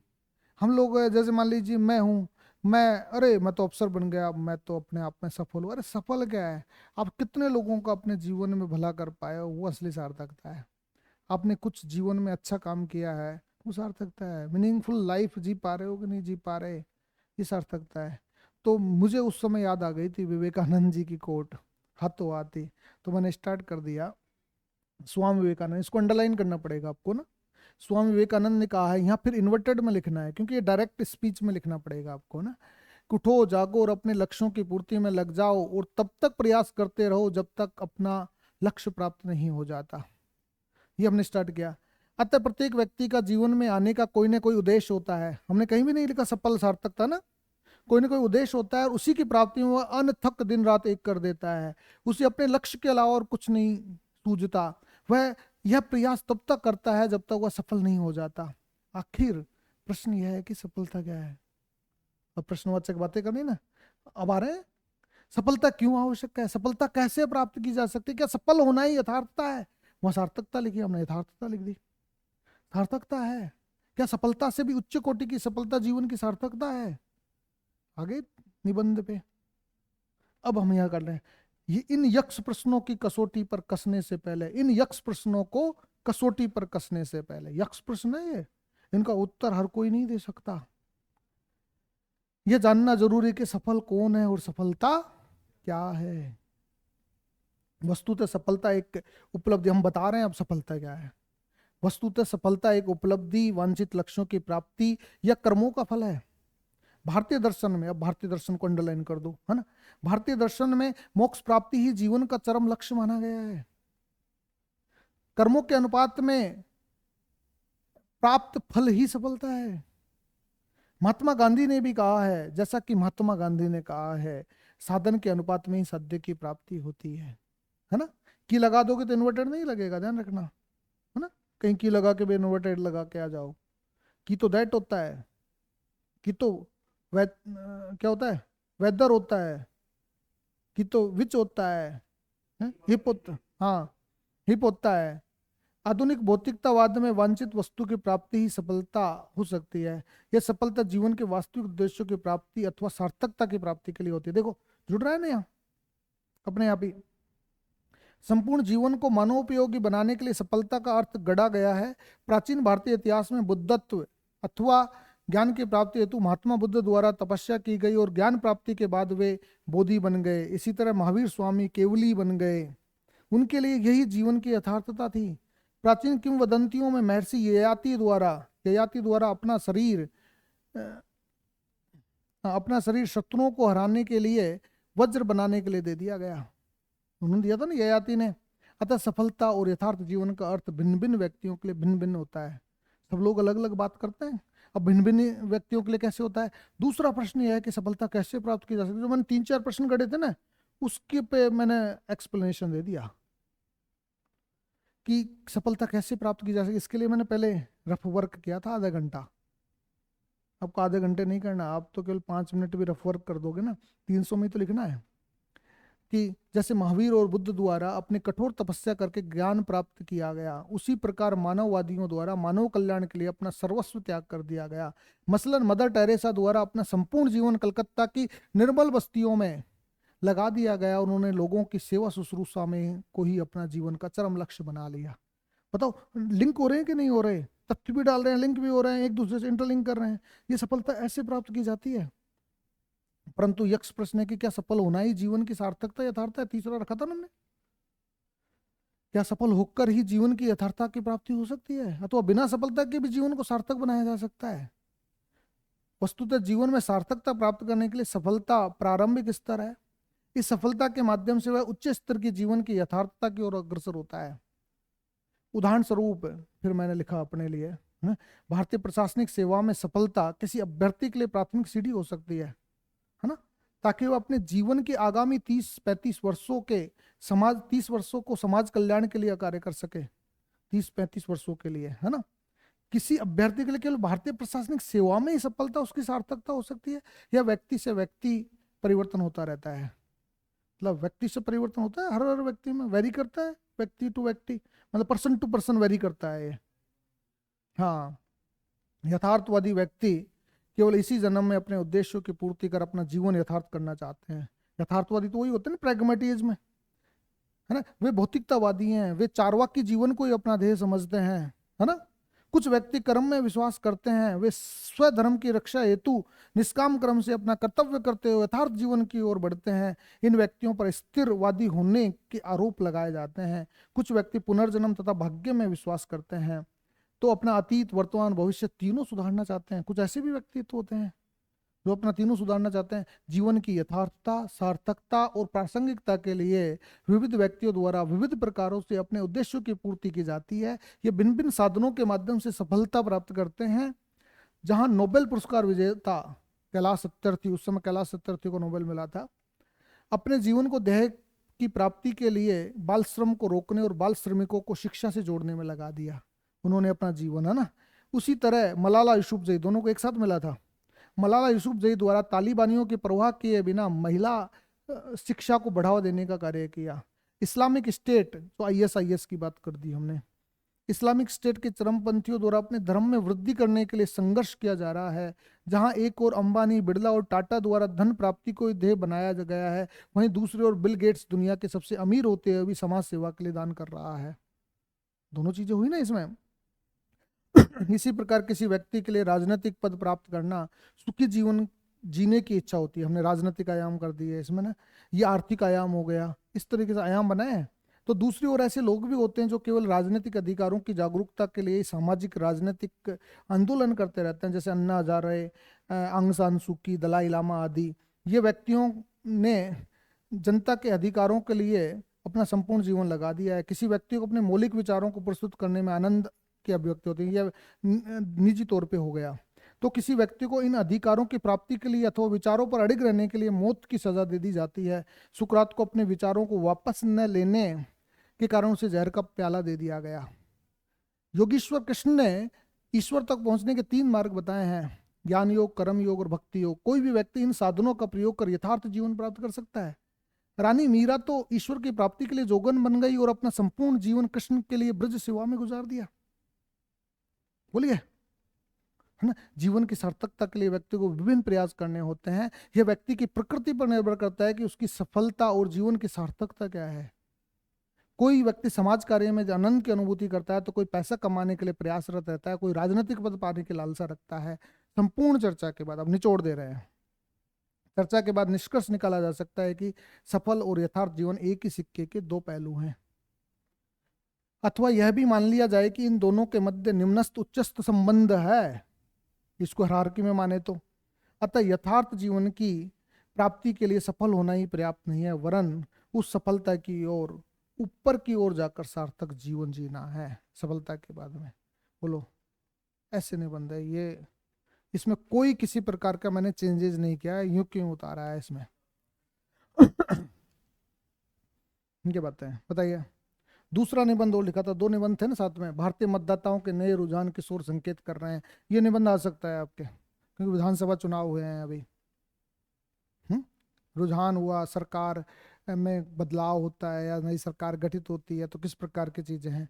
तो ये ऐसे मैंने लिखा है, लोकसभा चुनाव 2019 में एक बार पुनः किसी एक दल को 30 वर्षों बाद बम्पर बहुमत दिया और रिकॉर्ड मतदान भी जनता द्वारा किया गया। ये मतदान प्रतिशत में वृद्धि और किसी एक दल को पूर्ण बहुमत देना भारत जैसे बहुदलीय प्रणाली वाले देशों में परिपक्व लोकतंत्र होने की ओर इशारा करता है। साथ ही मतदाताओं में जन जागरूकता तथा अपने राजनीतिक अधिकारों और कर्तव्यों के प्रति जन जागरूकता को भी बताता है। यहाँ मैंने किसी व्यक्ति, दल पर फोकस नहीं किया, कहीं भी नहीं आएगा कि कौन सी पार्टी को दिया है, किस प्रकार से दिया है। लेकिन उस समय 2014 में लोकसभा में बीजेपी सरकार आई थी, तो अब आप देखोगे ना, कहीं भी किसी भी स्पेसिफिक व्यक्ति पे फोकस नहीं है।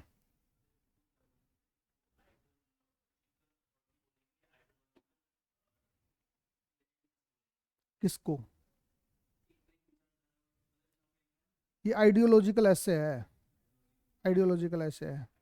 हाँ, लेकिन ये करंट बेसिस पे आइडियोलॉजिकल ऐसे है कि आप विचार बताइए कि भाई क्या मतदाताओं का रुझान किस ओर बढ़ रहा है। तो हमने मतदाता जागरूकता सब जगह लिखा। भारतीय लोकतंत्र के अतीत में झांक कर देखे तो गत 70 वर्षों में इतना भारी मतदान कभी भी नहीं हुआ। भारतीय मतदाताओं के रुझान में परिवर्तन होने के बहुआयामी कारण हो सकते हैं। तो यहाँ हमने लिखी दिया, सामाजिक, राजनीतिक, आर्थिक, धार्मिक, जिससे भारतीय मतदाताओं के मनोवृत्तियों में परिवर्तन आया। वोटर्स बिहेवियर है, आपके सिलेबस में भी है ना। भारत के लोग आज भी पूर्ण शिक्षित नहीं है। अधिकांश जनता गांवों में निवास करती है। अशिक्षा, गरीबी, बेरोजगारी, आवास की कमी, कुपोषण की समस्या आदि आज भी मुंह बाएं खड़ी है ना। जिससे निजात पाने के लिए जनता द्वारा परिवर्तन की राहें चुनी गई है। पुनः जबरदस्त सीटों से बहुमत के बाद भाजपा सरकार पर सुनहले भविष्य के प्रस्ताव के आधार पर दूसरे कार्यकाल में इन्हें पूरा करने का स्वप्न दिखाया गया है। ये फिर मैंने थोड़ा सा चेंज कर दिया, 2019 के बाद 20 में लिखा था ना, इसको कर दिया कि भाई ये प्रासंगिक हो जाए। भारत में लोकतंत्र को विकसित हुए 75 वर्ष हो रहे हैं, लेकिन भारत में बहुदलीय प्रणाली होने के कारण गठबंधन सरकारों का दौर चल रहा था, है ना। जनता को गठबंधन सरकार की मजबूरियों का हवाला देकर विकास की राहें रोड़े अटका रही थी। समझ रहे हैं आप मेरी बातों को? साथ ही राजनीतिक अस्थिरता का संकट भी बना हुआ था। गठबंधन सरकारों में भ्रष्टाचार, अराजकता की बू आती थी, है ना? कहीं भी किसी के बारे में नहीं लिखा ना हमने। इसके अलावा भारत में महंगाई सुरसा के मुंह की तरह वृद्धि कर रही है ना? जिससे गरीबों को 2 जून की रोटी भी नसीब होने के संकट पड़ गए थे। राक्षसी थी ना एक राक्षसी जो खाती जाती थी, हाँ। हम्म। भारत के आर्थिक विकास में दिनों दिन कमी हो रही थी। खनन और विनिर्माण क्षेत्र में वृद्धि दर ऋणात्मक हो गई थी। साथ ही धर्म के प्रभाव में भी उल्लेखनीय वृद्धि हुई थी। भारतीय बहुसंख्यक वर्ग द्वारा एक तरफा मतदान किया गया। राष्ट्रीय जनतांत्रिक गठबंधन सरकार द्वारा आर्थिक क्षेत्र में किए गए सुधार जैसे नोटबंदी, GST, RERA act, digital economy आदि भी मतदाताओं को भ्रष्टाचार में कमी का माध्यम लगा। साथ ही सामाजिक क्षेत्र में महिला अधिकारों की रक्षा के लिए 3 तलाक को गैर कानूनी देकर महिला गरिमा की रक्षा करने का भी प्रयास किया गया। इसके अलावा मतदाताओं की मनोवृत्ति में परिवर्तन करने में मीडिया ने महत्वपूर्ण भूमिका अदा की। चाहे प्रिंट मीडिया हो या इलेक्ट्रॉनिक मीडिया या सोशल मीडिया, सभी के द्वारा मतदाताओं को मतदान करने की अपील की गई। सोशल मीडिया जैसे फेसबुक, व्हाट्सएप, ट्विटर पर राजनीतिक दलों ने अपने पृष्ठ तथा पहचान बनाकर देश के राजनीतिक आर्थिक विकास का रोड मैप रखा। भारत का सुशिक्षित युवा वर्ग इससे आकृष्ट होकर मतदान के लिए अग्रसर हुआ। साथ ही अपने परिवार तथा अन्य साथियों को भी लोकतंत्र के महाकुंभ में अपनी भागीदारी सुनिश्चित करने का आह्वान किया। भारतीय निर्वाचन आयोग द्वारा भी मतदाताओं को मतदान के प्रति जागरूक करने के लिए स्वीप कार्यक्रम चलाया गया। इस कार्यक्रम में तटस्थ रहकर भारतीय लोकतंत्र के प्रति अपनी जिम्मेदारी अदा की। इस कार्यक्रम के अंतर्गत युवाओं, महिलाएं, ग्रामीण, शहरी, निरक्षर आदि को लक्षित कर मतदान के लिए प्रेरित करने के लिए विभिन्न कार्यक्रमों का आयोजन किया गया। मतदाताओं ने उन्हें भाषा, संस्कृति और कला के माध्यम से मतदान करने की अपील की। इसी क्रम में मीडिया ने भी अपनी महत्वपूर्ण भूमिका अदा की। रेडियो, टीवी, अखबार, ट्विटर, फेसबुक, व्हाट्सएप के माध्यम से आयोग ने तटस्थ, निर्भीक तथा निष्पक्षता के साथ सभी से मतदान करने का आग्रह किया। तुम समझ रहे हैं आप मेरी बातों को? उपयुक्त आयामों का अध्ययन करने के बाद पता चलता है कि भारतीय लोकतंत्र परिपक्वता की ओर बढ़ रहा है। धीरे धीरे जनता जातिवाद, संप्रदायवाद, क्षेत्रवाद, भाषावाद आदि के बंधनों से मुक्त होती जा रही है। लोकतंत्र के चुनावों के परिणामों से प्रत्यक्ष पता चलता है कि यह चुनाव न तो जातिवाद पर लड़ा गया और न ही क्षेत्रवाद पर या धर्मवाद पर। यह चुनाव केवल और केवल विकास के नाम पर लड़ा गया था, जिसमें जनता ने बम्पर अपने बहुमत मतलब पूर्ण बहुमत प्रदान किया। इससे पहले हुए राज्यों के विधानसभा के चुनाव भी यही इशारा करते हैं कि मतदाताओं को भय या लोभ से नहीं खरीदा जा सकता। ये सारी बातें हमने लिखी और भारतीय मतदाताओं के रुझान इसको बढ़ रहे हैं सर्वोच्च न्यायालय सुनहले पन्नों में। ये हमारा निष्कर्ष था, है ना? इस तरह कहा जा सकता है कि भारतीय मतदाताओं के नए रुझान भारत को आर्थिक, सामाजिक और राजनीतिक रूप से मजबूत बनाने की ओर अग्रसर करते हैं और भारतीय संसदीय प्रणाली लोकतांत्रिक विकास पर विश्वास जताते हैं। मैंने बोला ना कि आपको वस्तुनिष्ठ लानी है तो ऐसे शब्द यूज करो। ये रुझान भविष्य में भारतीय लोकतंत्र के सुनहले पन्नों में लिखे जाएंगे। ये बातें आपकी है। ये राधा का निबंध था जो मैंने लिखा था, राधा का निकी का।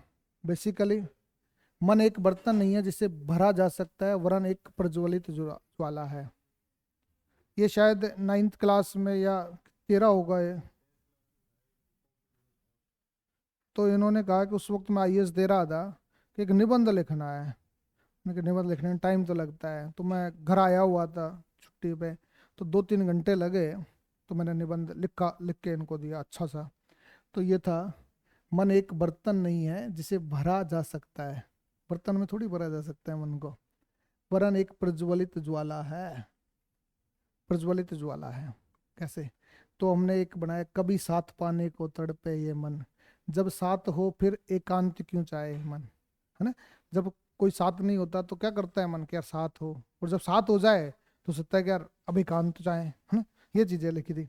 किसी कवि ने मन की चाहत और मन की भाषा के बारे में कहा है कि मन की चंचलता और अस्थिरता की जिज्ञासा समझ के परे होती है।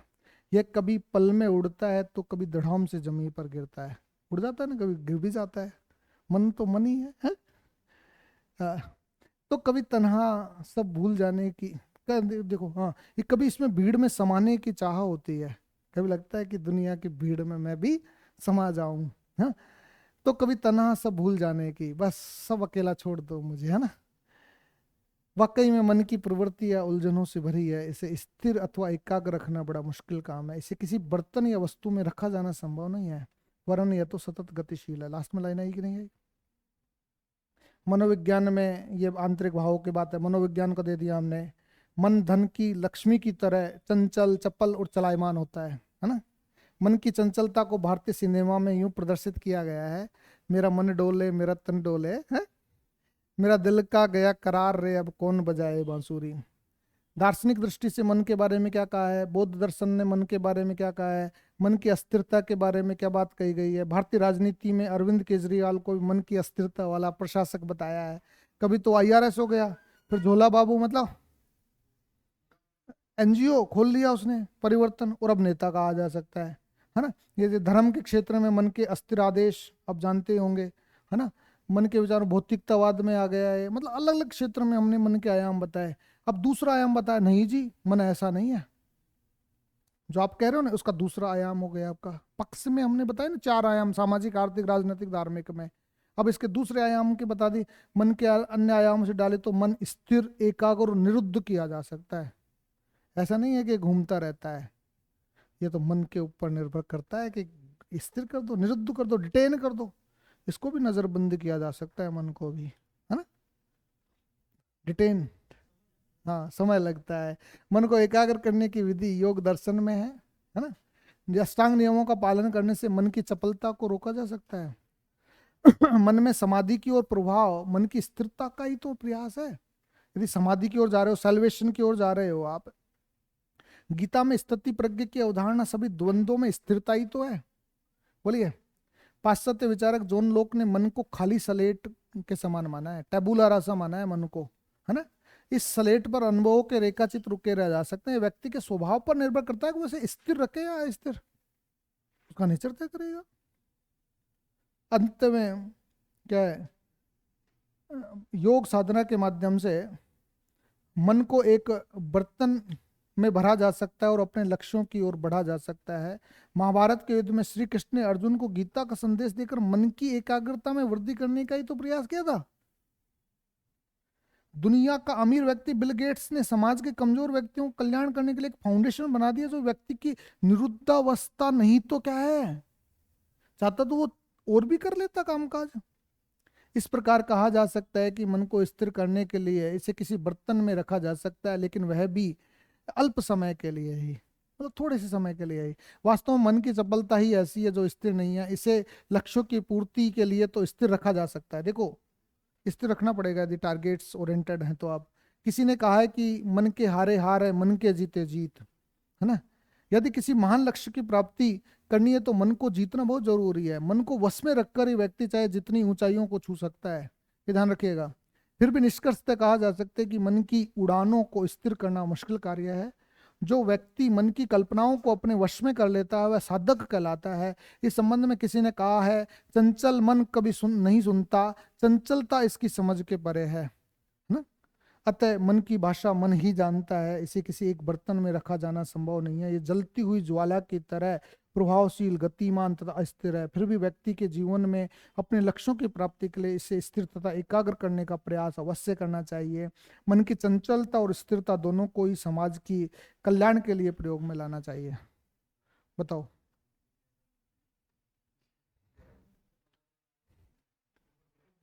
तो ये थी आपके निबंध की बातें जो मैंने आपको बताई। तो आप जरूर बताइएगा कैसा लगा आपको ये बातें। Thank you.